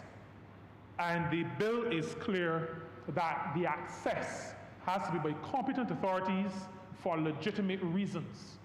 So this matter is not to open out and skin out everybody's business in public alongside the road. This is about making sure that we can properly manage our business, properly manage our economy, properly interact with the international economy while safeguarding the rights and the confidence of those who do business in Barbados. So we need to know who the real actors are.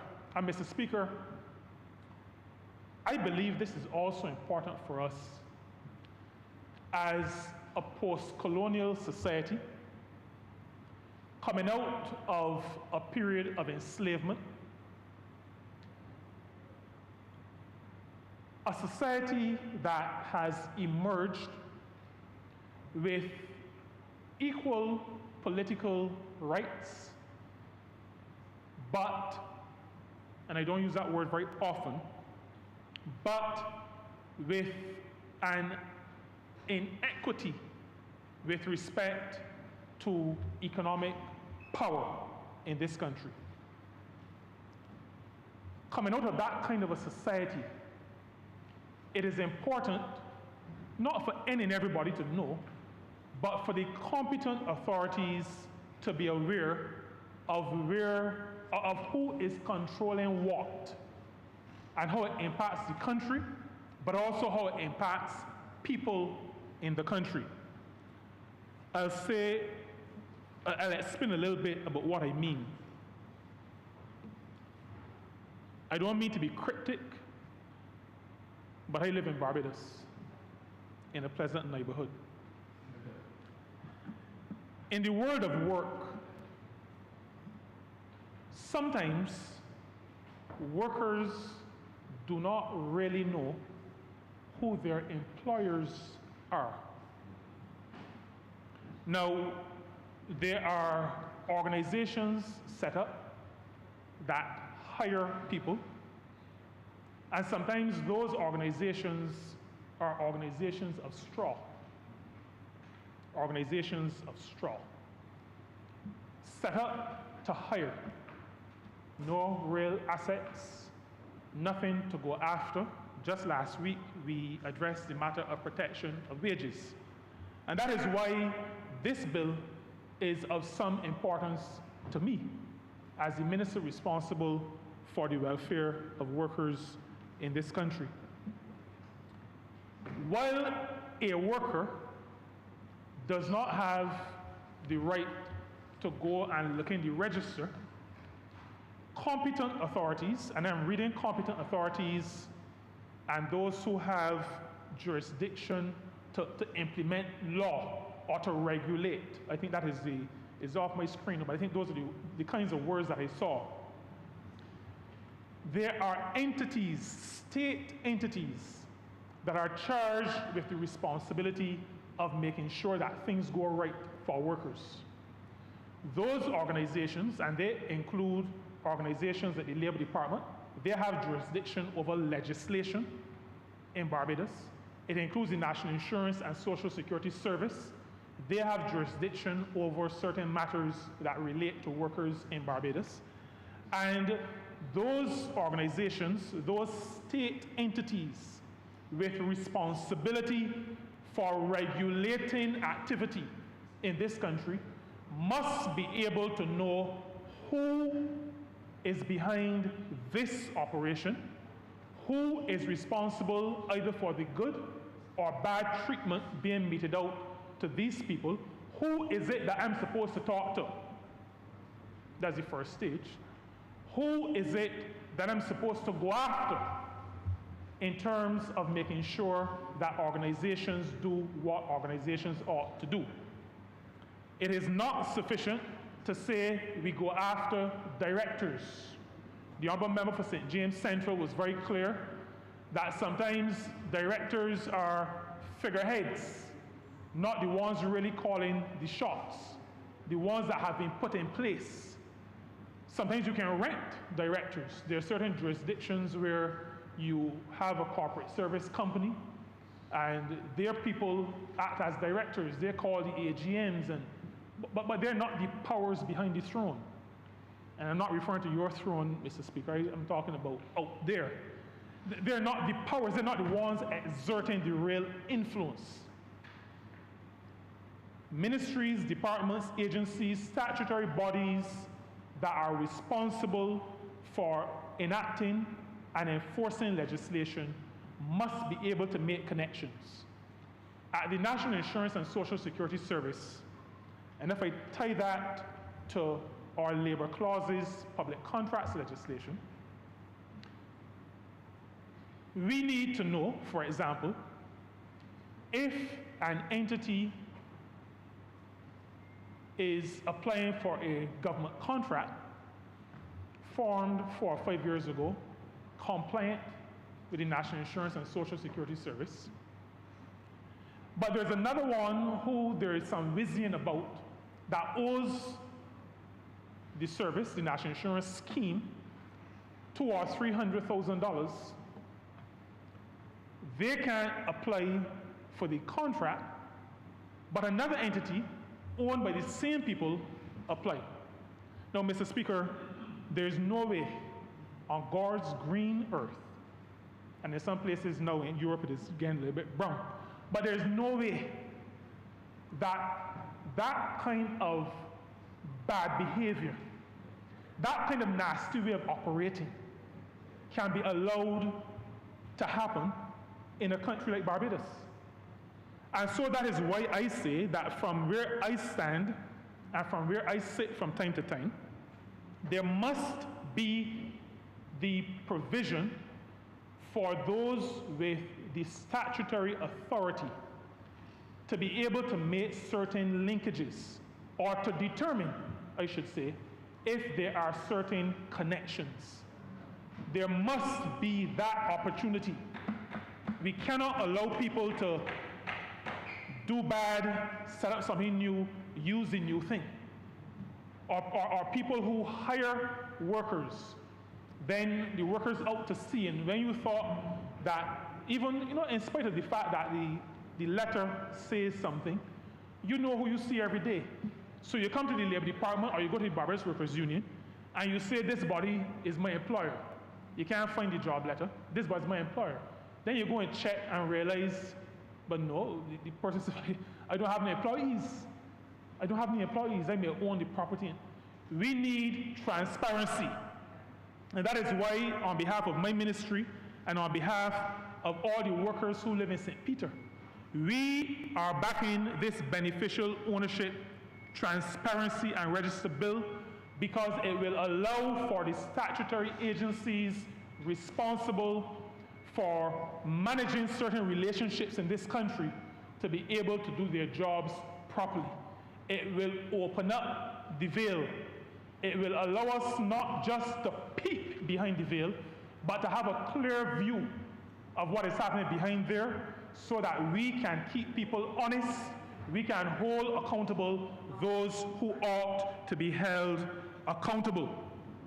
It will also, I believe, help organizations like the Immigration Department.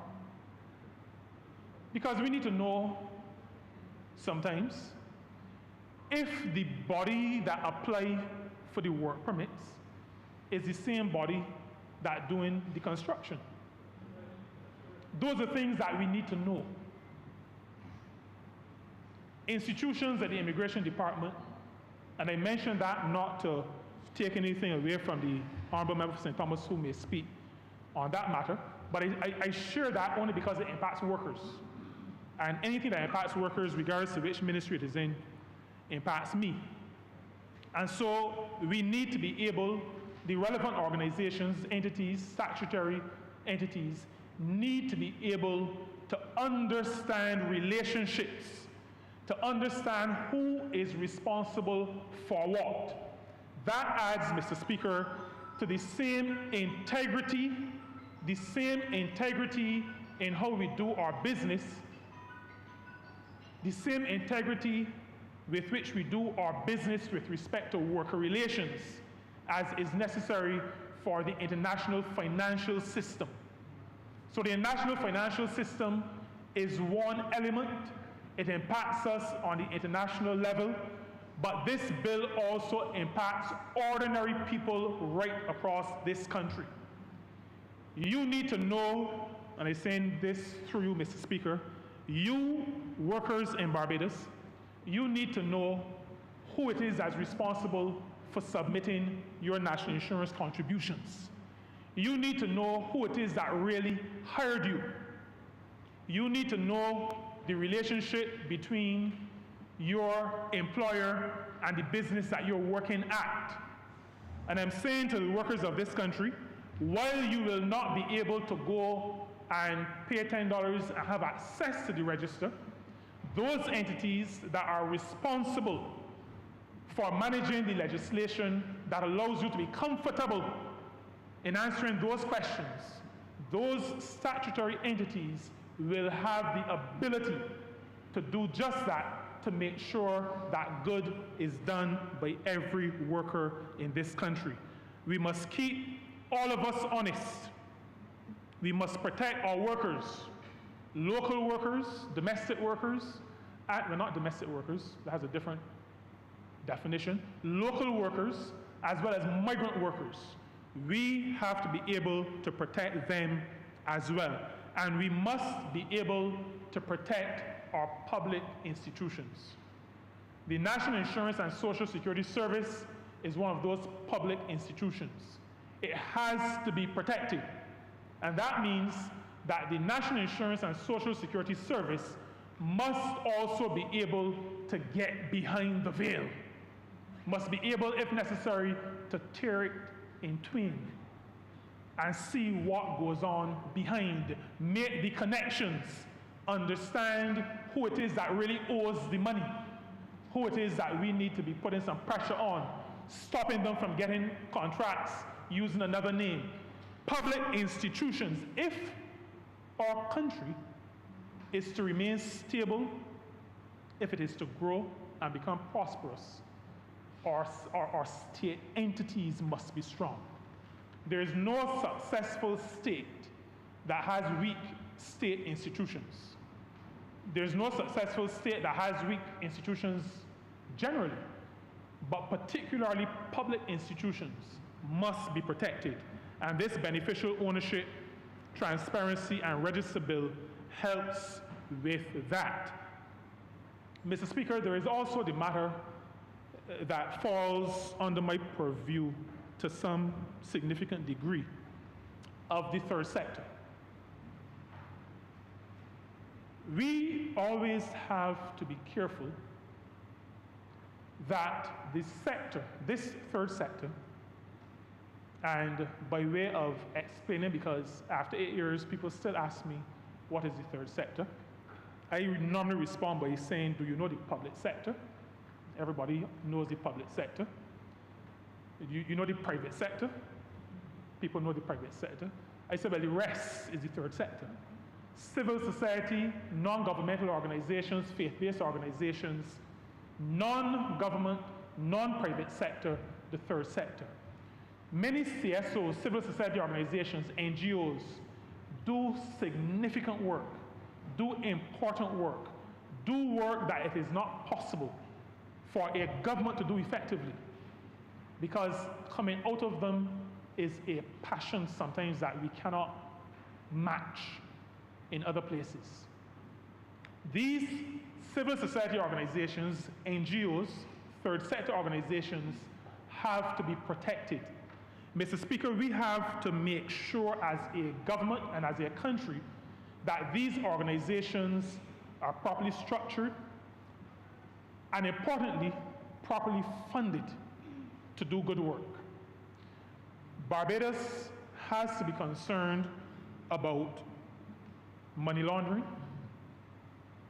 Barbados has to be concerned about terrorism financing. As a matter of fact, with respect to terrorism financing, on the terrorism side, not on the financing side, but I don't even know if we know if there's a possible connection.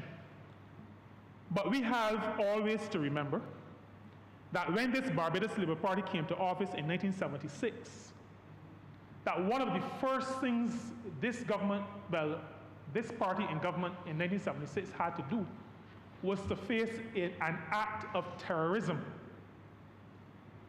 A plane that took off from our airport. So terrorism is something that we know. It means that we have to be careful not to be complicit in allowing it to happen in the future. Terrorism financing is a real thing. We have to protect our third sector to make sure that good or well-meaning organizations are not tainted or are not used in these nefarious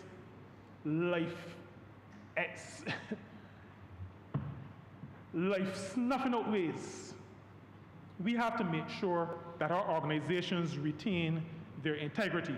And that is why this beneficial ownership bill, the transparency that it brings, this bill is important, because third sector organizations can become either wittingly, knowingly, or unwittingly, where people don't realize they can become conduits through which terrorism is financed or through which money is laundered.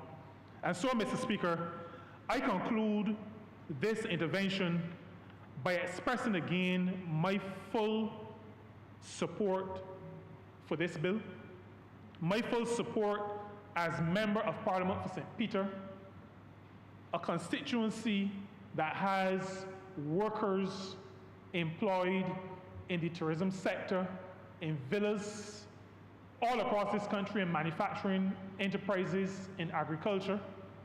On their behalf, we support this bill.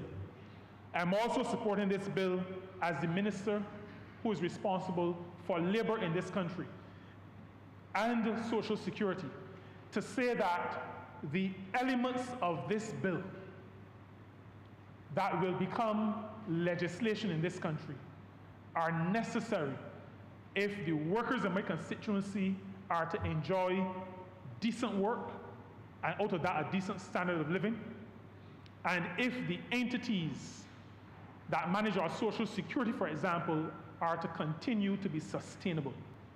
We support this bill. We commend it to the people of this country. We commend to the country an understanding that this bill impacts ordinary people right across this country. And Mr. Speaker, this bill will allow us to do good by our people and also do good as a member of the international community. I'm obliged to you. Honourable for Christchurch, please.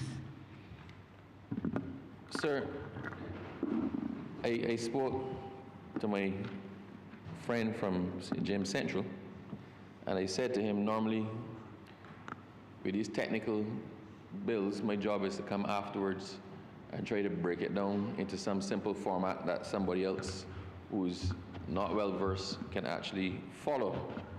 And in our preparation for this debate, sir, the point was made that this is a quite technical and specific area of law and in the corporate world, and not to be ventured into lightly.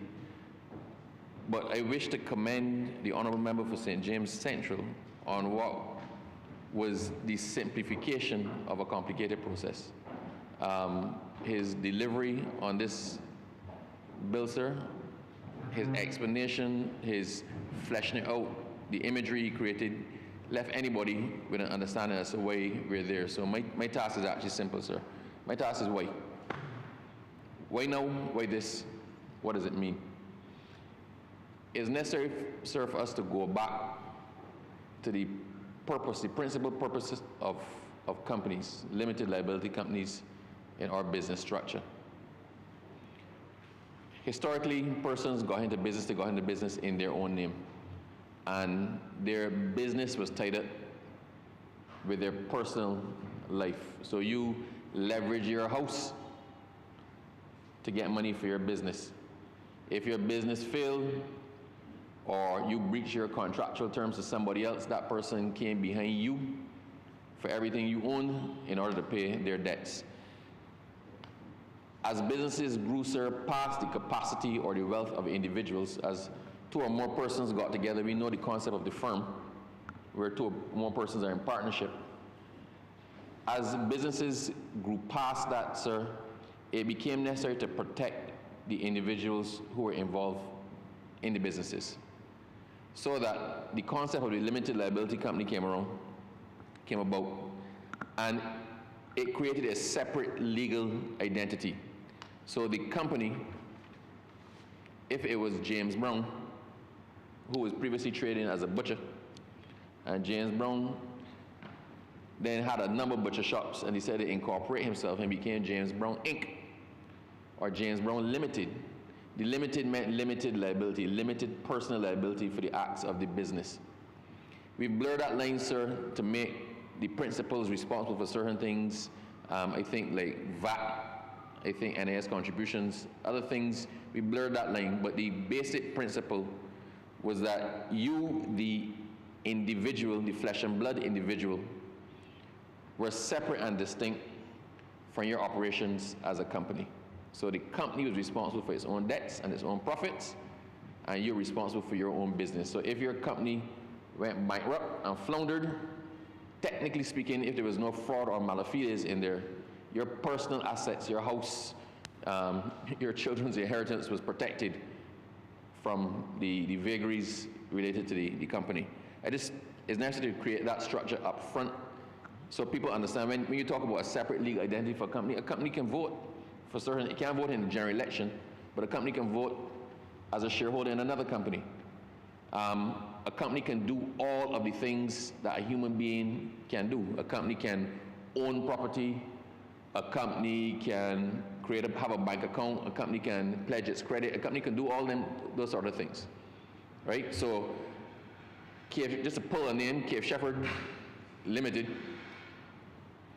has all of the rights as a separate legal identity, as a separate legal person, as does Wilfred Abrams in his own personal capacity. So, people, if they're dealing in business with the Honourable Member for St. James Central, they know Mr. Kerry Simmons. Sorry to call his name, but it's necessary for the example. They're accustomed dealing with him. They know his face. You go to his shop and you pass the money to him. You see the face and he passes you the product.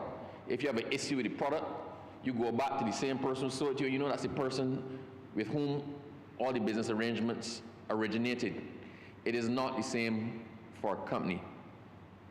While that might not normally be an issue, we're in the area now, sir, of cross-border businesses. We're in the area of cross-border corruption. And we talk about the FATF. That's the Financial Action Task Force. It's an international body. And they're concerned with reduction of money laundering, terrorist financing, human trafficking, things really, effectively financial crimes or the blurring of money. Why is this important? If governments or corporations do things, they attract sanctions on the international scale. We keep hearing that the one country has imposed sanctions against this corporation or this country.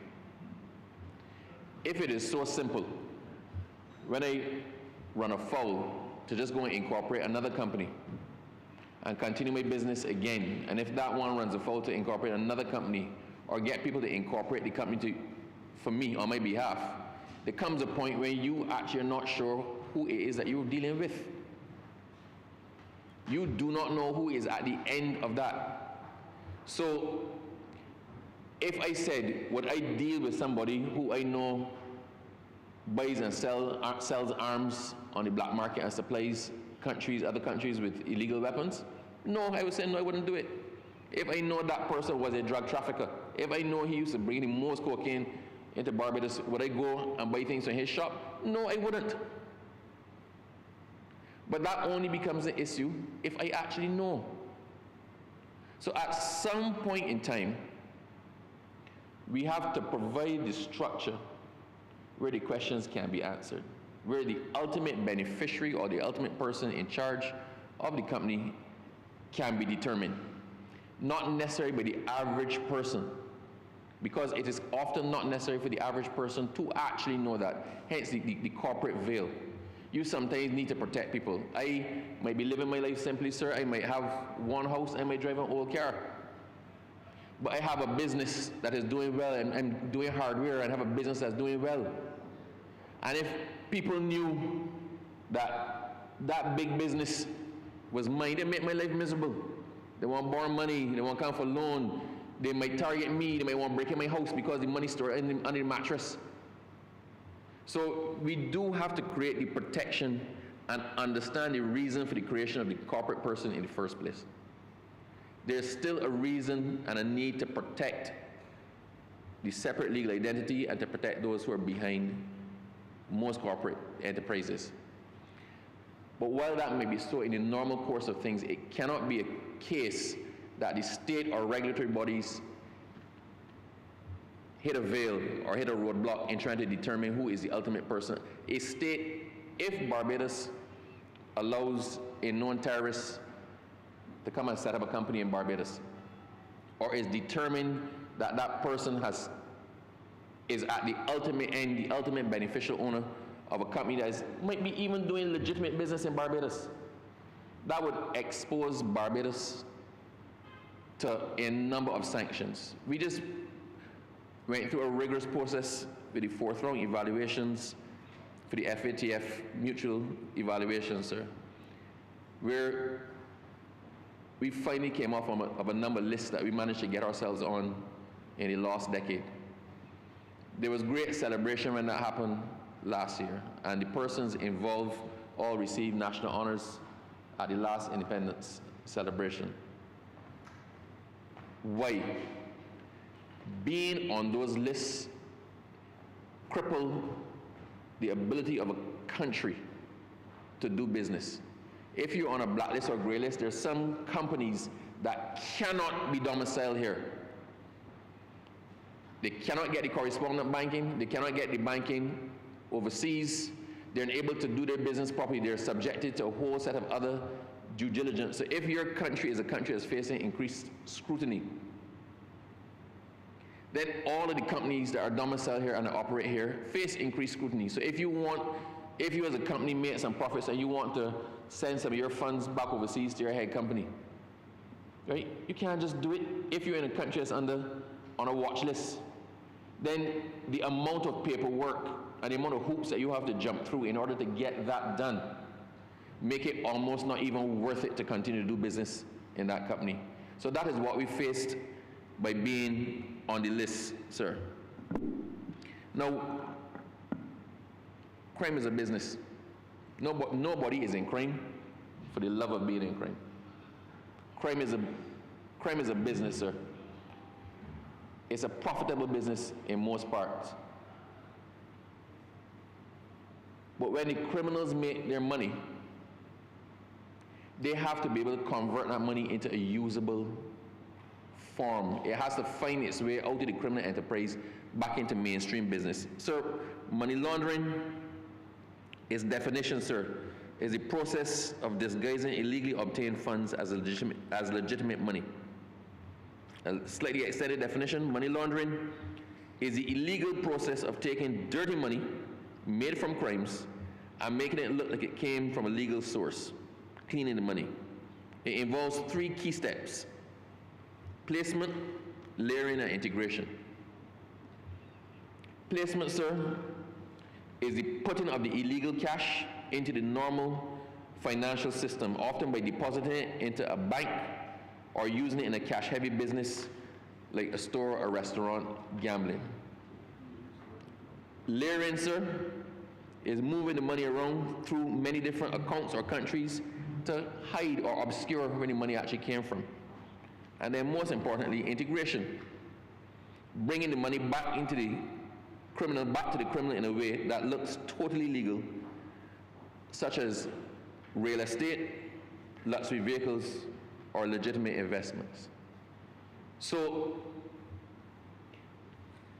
in these processes, the whole point is to obscure the original source of the funds.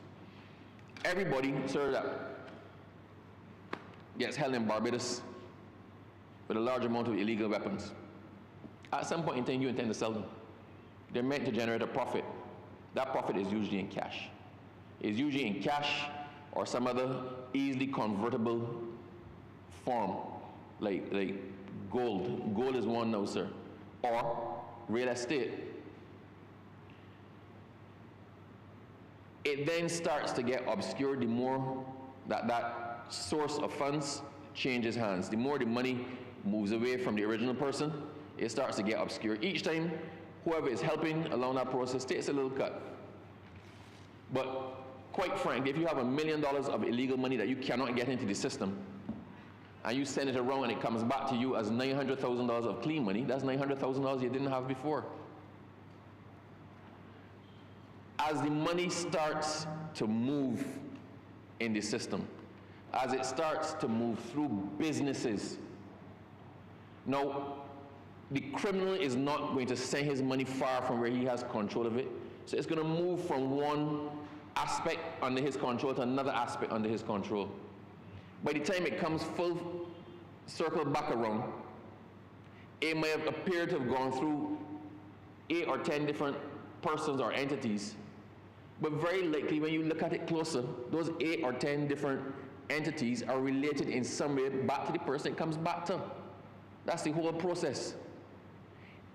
If the regulatory authorities got stuck at each individual company or at each transaction could not go any further, then we would not be able to get money laundering under control.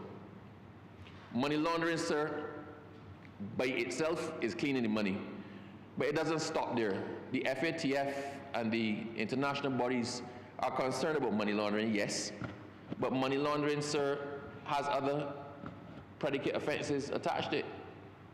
When the money laundering is used to finance terrorism, when the funds go, nobody is going to pull their money and send it to ISIS.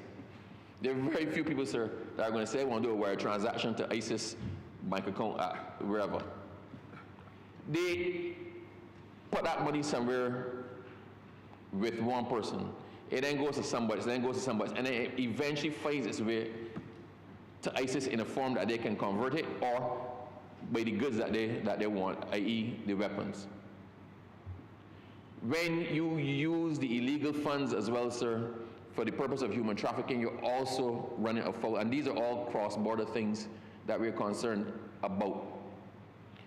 Barbados recently went through, when we came off of all those lists, we had successfully completed our 4th round mutual evaluations with the FATF.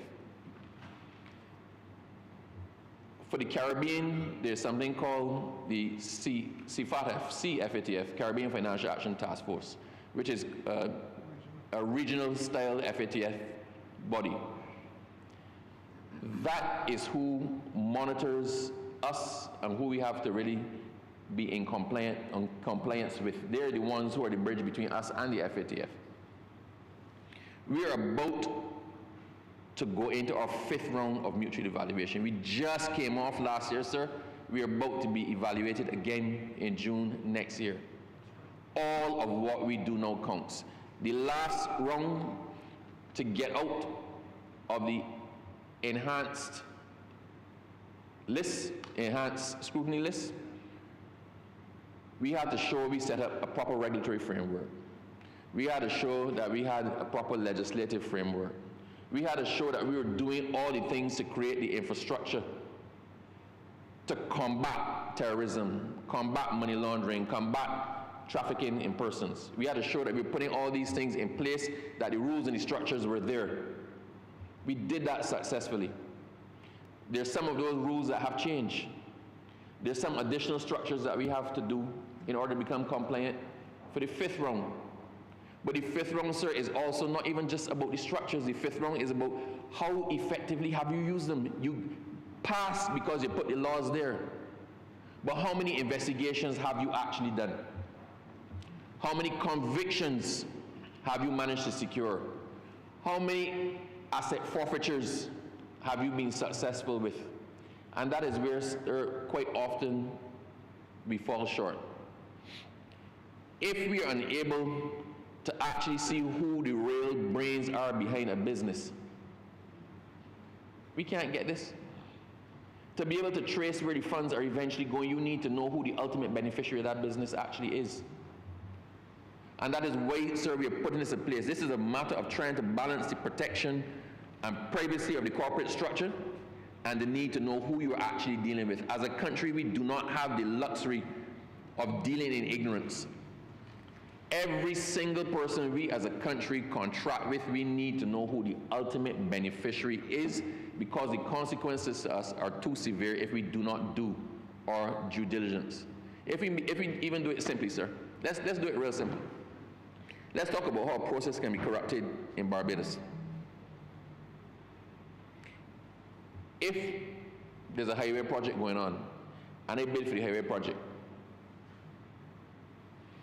and another company, I am not certain I might get it, so I put in what I think is a reasonable bid. I then incorporate or influence another company to put in another bid slightly higher. But at the end of the day, I'm the person benefiting from the other company. I then influence a third company to put in a bid slightly lower. So I am actually rigging the tender process. But on paper, it will look like AB Inc., CD Limited, and we'll come after D, EF Incorporated. It would look like legitimate comparisons leading to the award of a valid tender, but that process has been corrupted because it's the same person bidding 3 times and stacking it. If we do not know who the ultimate beneficiary is, then our processes can be corrupted at every single stage. I don't want to say it happens, sir. I would just say, having made that example, you see how easy it is. But that occurs not even just here. Let's say the US, sorry, I don't want to call it a country. Let's say a large country has decided for whatever reason that they don't want to deal with X Oil Inc. And we start to explore our oil and gas further, our offshore oil and gas sector. And we take the company that submits their bid to us and is awarded the block. We don't look behind that. But we then find out that the company is owned by another company, and at the top of it is the same X Oil Inc. that is embargoed by the large country we talked about. Well, the sanctions are on us. We now have run afoul, and you can't claim you didn't know, because it is your duty to know who you are doing business with. So the Honourable Member for St. James Central, sir, explained the micro businesses, who has to do what, who pays what fees, who's exempt from what, who the government helps in doing their filings, who they have to involve professionals. He went through all of that, so I'm actually not going to do that. Sir, it is not about sharing the information with everybody. Wilfred Abrams, cannot pick up in my own name and go to the corporate registry and start to dig all the way up a chain of companies. But if I have a concern and I report it to the competent authority in Barbados, that competent authority must be able to continue carry out those investigations. If there is a country, and one of the things, sir, with the FATF and the money laundering and anti-terrorism, is that you have to have joint investigations. You have to have cross-border cooperations. So if a country asks me if they're investigating someone, they establish why they're investigating them.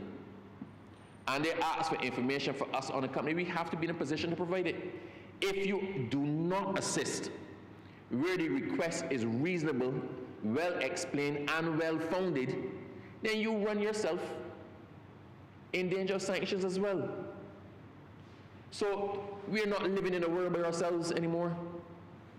Terrorism does not affect one country and not another one. When you're trafficking in persons, so you're trafficking in persons from someplace to someplace else. Actually, usually from someplace to someplace else to someplace else to a final destination. When you're dealing narcotics, sir, it's not just coming from whoever sold it to me, it's going from me to somebody else. And then on somewhere else. As the avenues close down, as the avenues with the, we all know about the strikes that have been happening in the vicinity of our back door. As those avenues close down, the threat actors look for other avenues to do what it is that they have to do. So we can't just hide our heads in the sand and say, Barbados, we don't have that here. We never had it here. We're never going to have it here, because those actors are looking for the easiest route to conduct their business. As one avenue shuts down, they look for another avenue. As one company is uncovered, they look for another way to do it. As people are concentrating on gold, you're looking at diamonds. Right? You're looking at wheat, you're looking at cars, hired cars. Sir,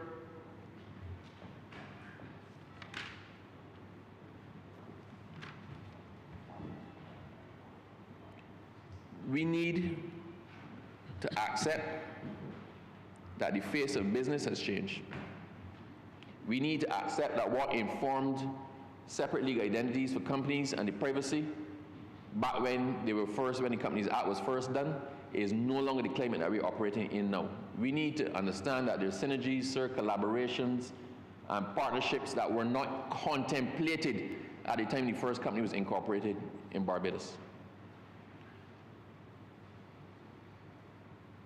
Things have moved on, and we have to move on with those things. Not simply, sir, to protect Barbadians ultimately, but not even simply to protect Barbadians, for us as a country to be able to do our business in the global sphere.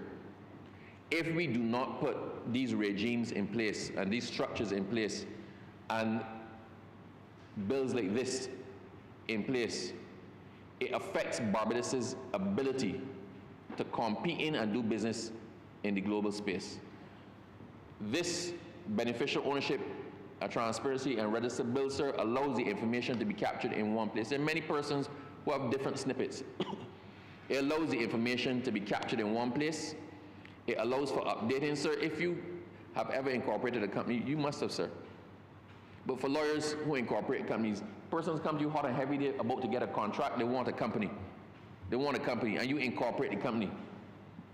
And if you check back with them, they go to get a loan 5 years later.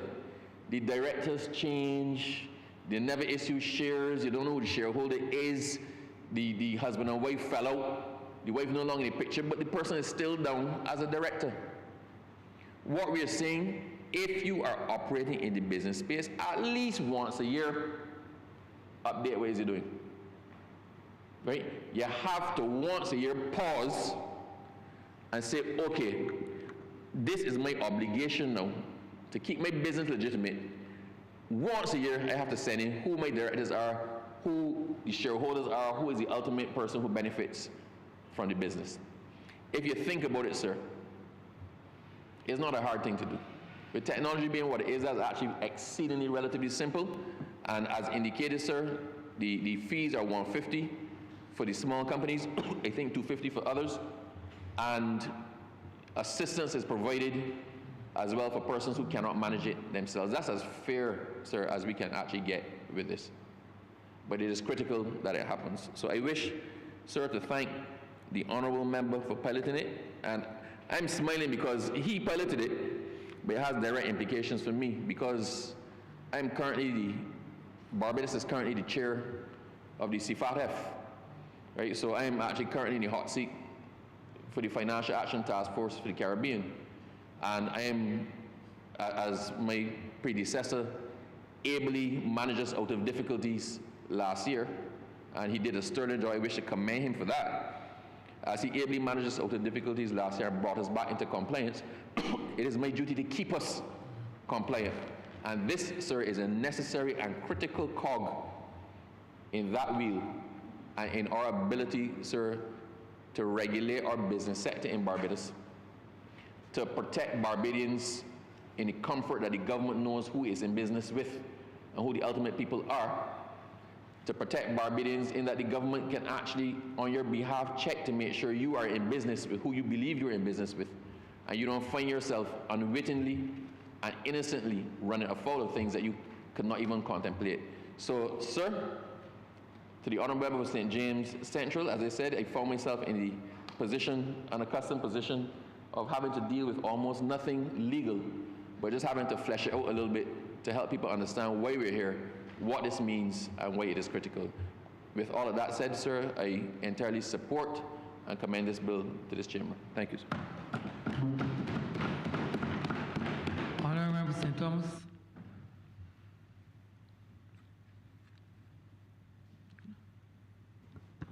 Mr. Speaker, thank you for the opportunity to contribute to this bill, the Beneficial Ownership, Transparency and Register Bill 2026.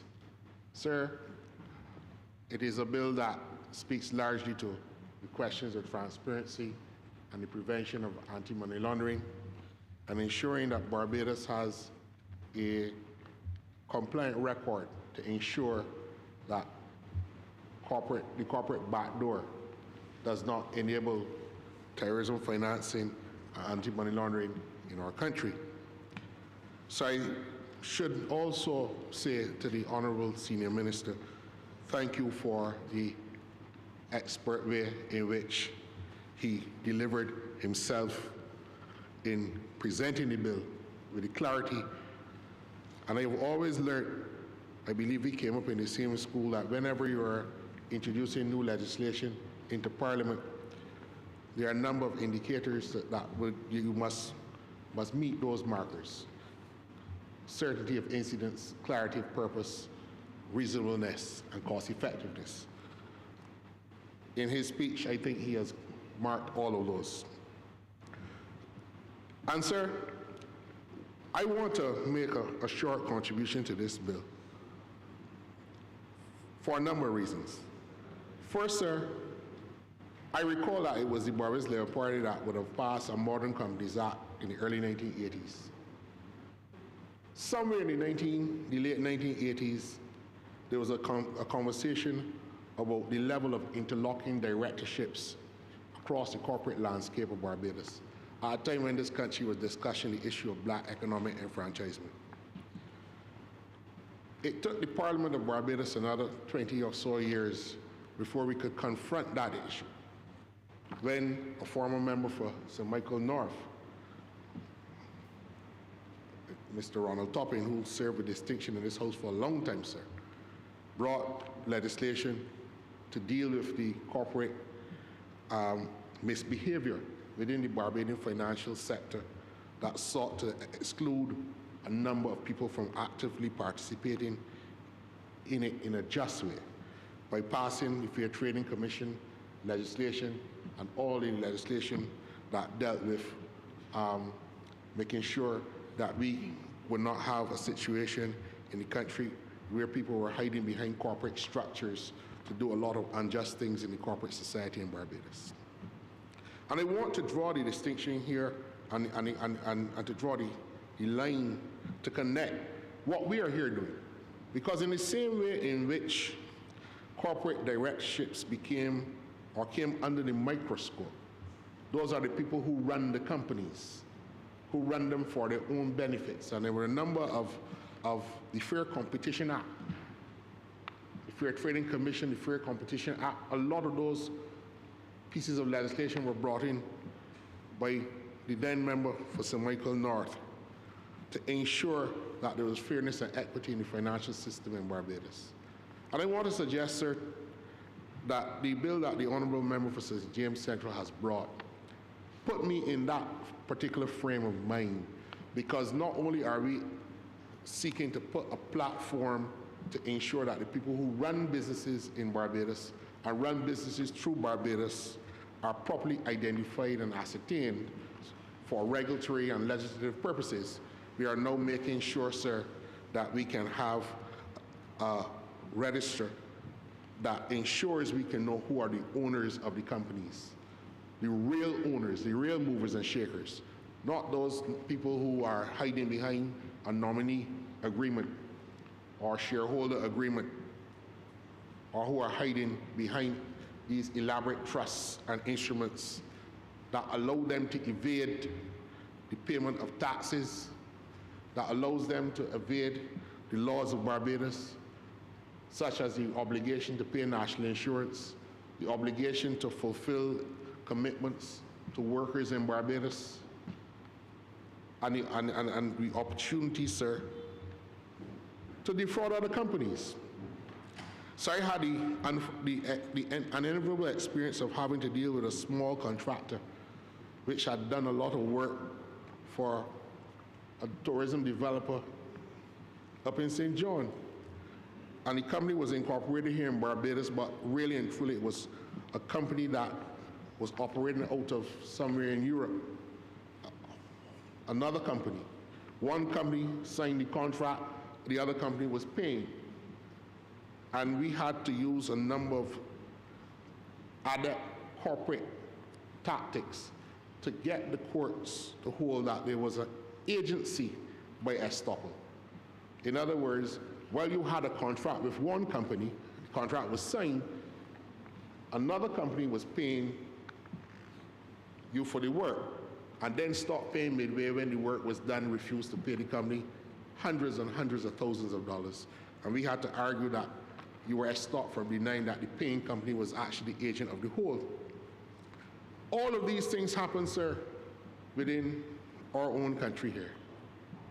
But young, normal, ordinary Barbadian businesses submit themselves to contracts when tourism development is going on, and then they find themselves in situations where they cannot get paid, sir.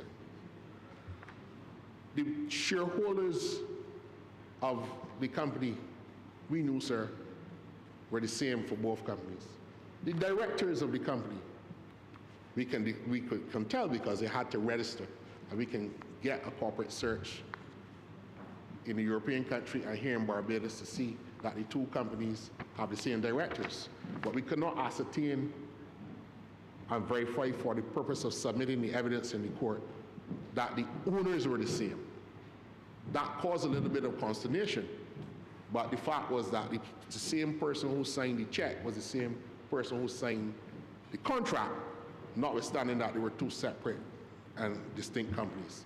This legislation also facilitates those inquiries in legal matters such as those where people try to hide behind corporate structures and vehicles to defraud the Barbadian enterprises who might prefer their services when they procure Barbadian services. Sir, some may argue that this bill is revolutionary in that it goes against the fundamental principle of Solomon and Solomon. And I think the Honourable Member for St. James Central did touch on this quite a bit. And if there's one thing I may just add, Mr. Speaker, if he gives me that permission, is that the main principle in Solomon and Solomon is not necessarily that you can't go behind the corporate structure established by the fact of incorporation. The real purpose of that case and the whole principle of it is that the assets of the company are separate and distinct from the assets of the owners of the company. So if the company gets itself into financial difficulty, the creditors and people who are owed by that company can go after the assets of the company, but not the assets of the owners of that company. And that is the real principle in Solomon and Solomon.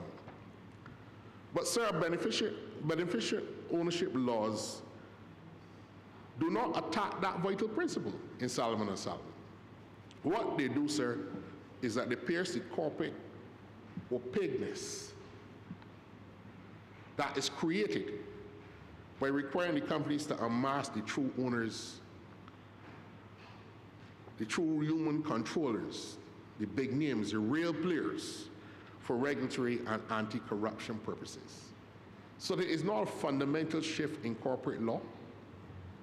It is something that is important, particularly in a country like Barbados, sir, where we are trying to stop the owners of the shell companies from laundering money, from evading taxes, from creating environments that harbor people who are looking to do terrorist activity in the country, all under the pretense that they have a separate legal personality shielding them.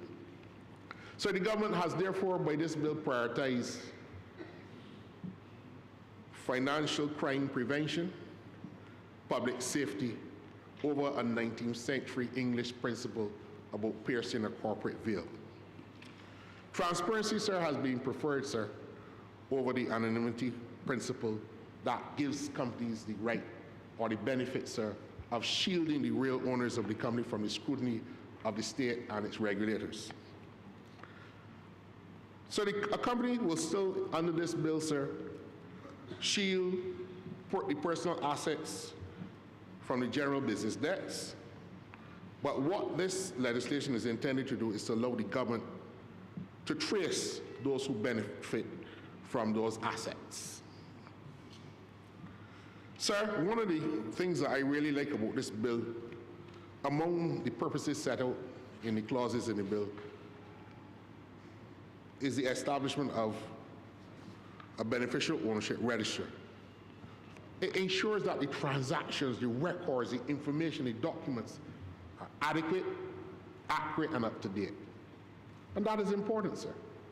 Because if we are supposed to be able to meet the requirements of any of the international bodies that audit and monitor what we do as a financial jurisdiction involving international business, information has to be accurate and up to date. But what it also does set out as one of its very clear purposes, sir, is that it creates and imposes a legal duty, not only on the owners, and the nominee persons and the corporate service providers, but some designated intermediaries, so that there's no class of persons interfacing with that business that can escape the scrutiny and the requirements of the law to verify, to submit, retain, and produce beneficial ownership information, records, and documents.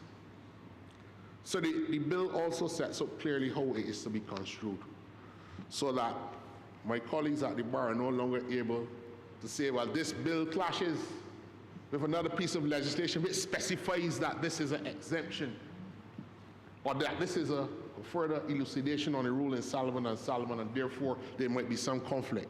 No, this bill says quite clearly that where there's a conflict between this legislation and any other legislation, sir, that this bill prevails over that. That is an important step. Sir, the Honourable Member for St. James Central, in his presentation of the bill, made mention of the business compliance team. And I think too much praise cannot be heaped on him and his ministry for ensuring that this provision is put into our legislation. It is unlike, sir, any of the other pieces of beneficial ownership legislation that I've seen in other jurisdictions. And it speaks to the hallmark of what we are doing in Barbados, particularly as a Labour Party government, sir. This is a statutory duty to assist the small businesses in Barbados to ensure that they do not run afoul of the law. And this is the first time, I believe, that a government can be seen to be creating an institution which imposes on that institution a duty to ensure that the small man does not run afoul of the very law that has established the beneficial ownership register and the compliance unit. And that tells you where the heart of this government is. Because not only have we created burdens now, because you know you will hear that this now creates now a lot of administrative and financial burdens. You've got to go and hire accountants and everybody to get your corporate filings in place every year so you wouldn't run afoul of the requirements of the legislation. No, sir. What the Barbados Labour Party has done is to make sure that every business in this country that is earning less than $1 million has access to a government agency that has a statutory duty to ensure that they facilitate their own compliance with the requirements of the legislation. So that is revolutionary. And sir, another reason why I can easily support this bill is that the confidentiality arrangements in the bill are stellar. And you will see today in another piece of legislation where this government is ensuring that the provisions of the Data Protection Act are upheld by all the agencies of the state, and that has to be complimented, sir. But sir, if I may be permitted, I do think that there's a great value in this piece of legislation. It is not only about exposing corporate wrongdoing through the shell companies and the nominee arrangements, sir. The great value here is in laying the foundation for a financial system that can live past generations. A financial system, sir, that is built on trust, a financial system that is built on passing or creating wealth, and the systems for creating wealth. And I will explain what it means, sir. This bill, sir, lays the foundations for a more productive economy. Why do I say that, sir? We're talking about creating a legal framework where we now know who are the owners of businesses. It is no longer a mystery. We are talking about transparency. And I believe the Honourable Member for Christchurch East Central would agree with me, sir, that every economy runs on the concept of trust. The corporate environment must run on trust. Businesses must run on trust. You, sir, at the bar, Mr. Speaker, you trust that when a client tells you something, that it is true. But more importantly, sir, you trust when that client goes out of your office and tell you, Mr. Holder, I will come back and pay you. You trust that client will come back and pay. But investors, the banks, the credit unions, the pension funds, government agencies, all of us operate on the basis that we must know who we're dealing with. All of us operate on the basis that we must ensure that when somebody says who they are, that information is accurate, that information is reliable, Mr. Speaker. And we trust that when we use that information, that we are not caught with our pants down. So that this bill reduces the uncertainty and strengthens confidence in the corporate sector in Barbados. Capital is not attracted, sir, only by tax incentives or lower tax rates. Trust is important because trust lowers risk. Low risk reduces the cost of borrowing. And if we can reduce the cost of borrowing by creating an environment of trust, we create the opportunity for more Barbadian enterprises to thrive in that environment. I believe, sir, that the bill also has within it the foundation, sir, to create an accelerated path to intergenerational wealth. You can't build an economy that lasts and sustains, sir, by accumulating money. You have to build wealth. Wealth that creates institutions that survive generations. That is the difference. Accumulation of money is one thing, but money is just an asset. Wealth is the real thing. And this bill, sir, says that ownership cannot be hidden behind layers of shell companies and nominee arrangements without a level of accountability.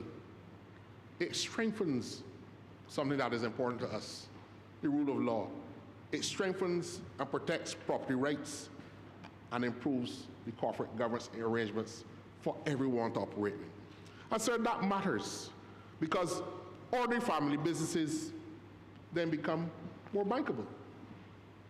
We know who is the matriarch or the patriarch in the family and how the business was constructed and who in the family are part of the ownership structure of that business. You might have a disgusting brother or sister or so forth, but they are not an owner, so you don't have to worry about them. And then succession planning becomes clear within the family circle, and this is important, sir, for a number of the small and medium-sized businesses in this country that are family-owned, where some members of the family might feel they have an inherent right to participate in the business of the company just because they are our family. But they have not bought any shares, they have not done any work, they have not put in the sweat equity to keep that business going. But when they're getting to the question of succession planning, who should take over after daddy and mommy gone, then we can look at how the company has grown and who has done what. This bill allows those businesses to plan how the company can carry on in the future. And it will allow the legitimate businesses to become more valuable. because we know how many shares this person has. What is the level of ownership? What is the level of risk that a person who might have shares in it might pose to the company trying to do a particular transaction? Man, that fella won't piece of that business. I ain't trust you at all. He's a nominal shareholder. He doesn't have much shares in the company. Can be the response to any doubt. And sir, intergenerational wealth is important in that investors can now have confidence when it comes to investing in the business or acquiring or partnering in the business undertakes any ventures. So another aspect which I find interesting in the bill, sir, is that for a long time, we all accept that one of the biggest paradoxes we have in Barbados, sir, is while the banking system is awash with liquidity, a number of small and medium-sized businesses in Barbados, sir, struggle to get the relative financing to take their innovations, their ideas, and their creations to the next level. Now, the bill, sir, doesn't force the banks to lend. The bill doesn't make the risk-adverse posture of our financial institutions change overnight. But what the bill does, sir, is remove one of the many structural barriers that small businesses in the country face. Better ownership information by way of the beneficial ownership register will mean, sir, better customer due diligence, quicker credit assessments, lower compliance costs, greater confidence in beneficial ownership generally, and improved risk modeling by the financial system. That helps small businesses, sir. Because you don't now have to go and bring out the affidavits and all the other abstruse things that financial institutions might ask you to go for. Well, you know that they might very well deny your application for financing. Banks can spend less time trying to determine who actually owns the business and more time determining and evaluating whether the business warrants and deserves financing. The result, sir, I believe, will be a financial system that can allocate the resources to those innovators, those creatives, those small businesses. Our problem, sir, has never been a shortage of money.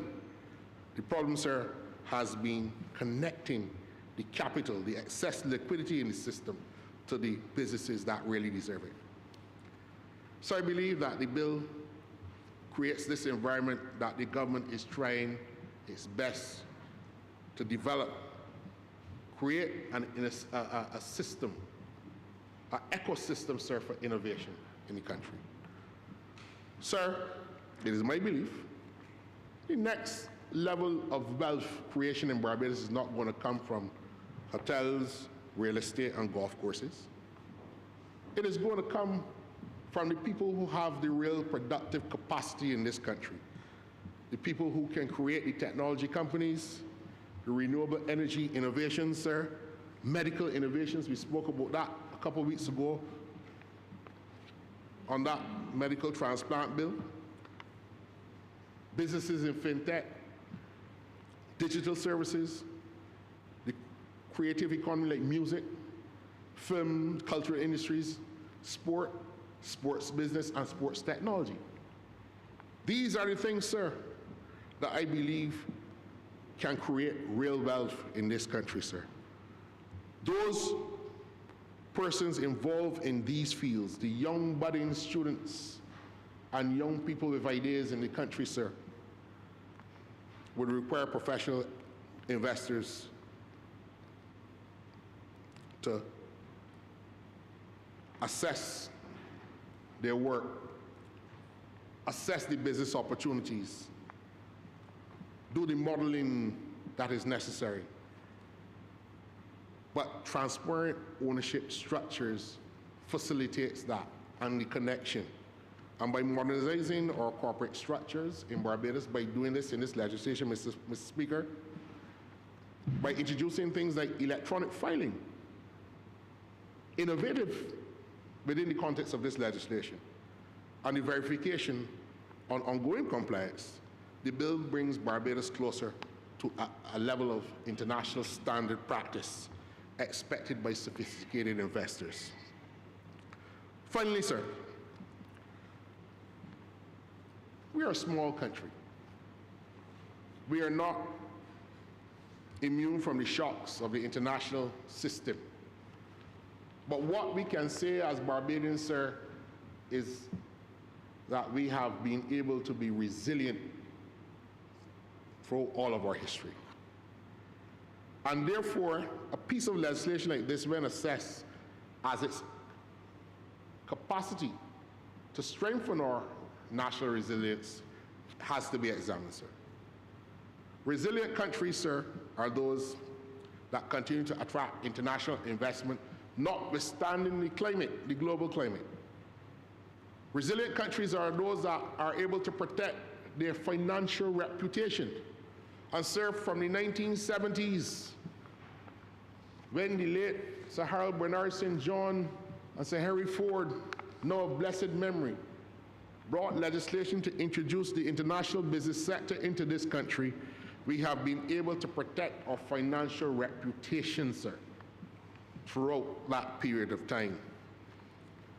Resilient countries are able, sir, to withstand the changes in the nature of financial crime.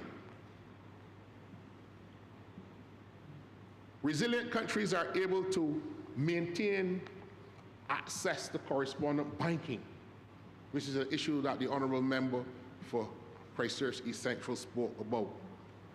More importantly, sir, national resilience is built on maintaining investor confidence during the periods of global uncertainty. The stated purpose of this bill, sir, includes the misuse of the legal personage or legal personality in corporate law to prevent them from using that for money laundering and ensuring that there's a timely, accurate record of the ownership of companies for regulatory and investigative purposes by the state. That is not simply about satisfying the requirements of international bodies, Mr. Speaker. It is about protecting Barbados' reputation and Barbados' image as a trusted international business jurisdiction. The bill, sir, is not simply about who owns the company.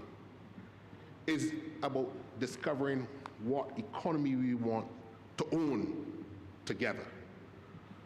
An economy, sir, that is based on transparency, that builds trust. An economy where trust attracts investment, and an economy where investment fuels enterprise. And where an economy can fuel enterprise, it creates the opportunity for others to flourish. If, sir, we can align the millions of dollars in the banking system with those creative people in our economy, the small businesses that have the great ideas, the next thing that would take a new sector on and take it to the next level. If we can make that connection, our small businesses and our creative industries can thrive, and the transparency ceases merely to be a compliance exercise. It becomes the engine for national development. And it's for these reasons, sir, that I support this bill. I'm obliged to you.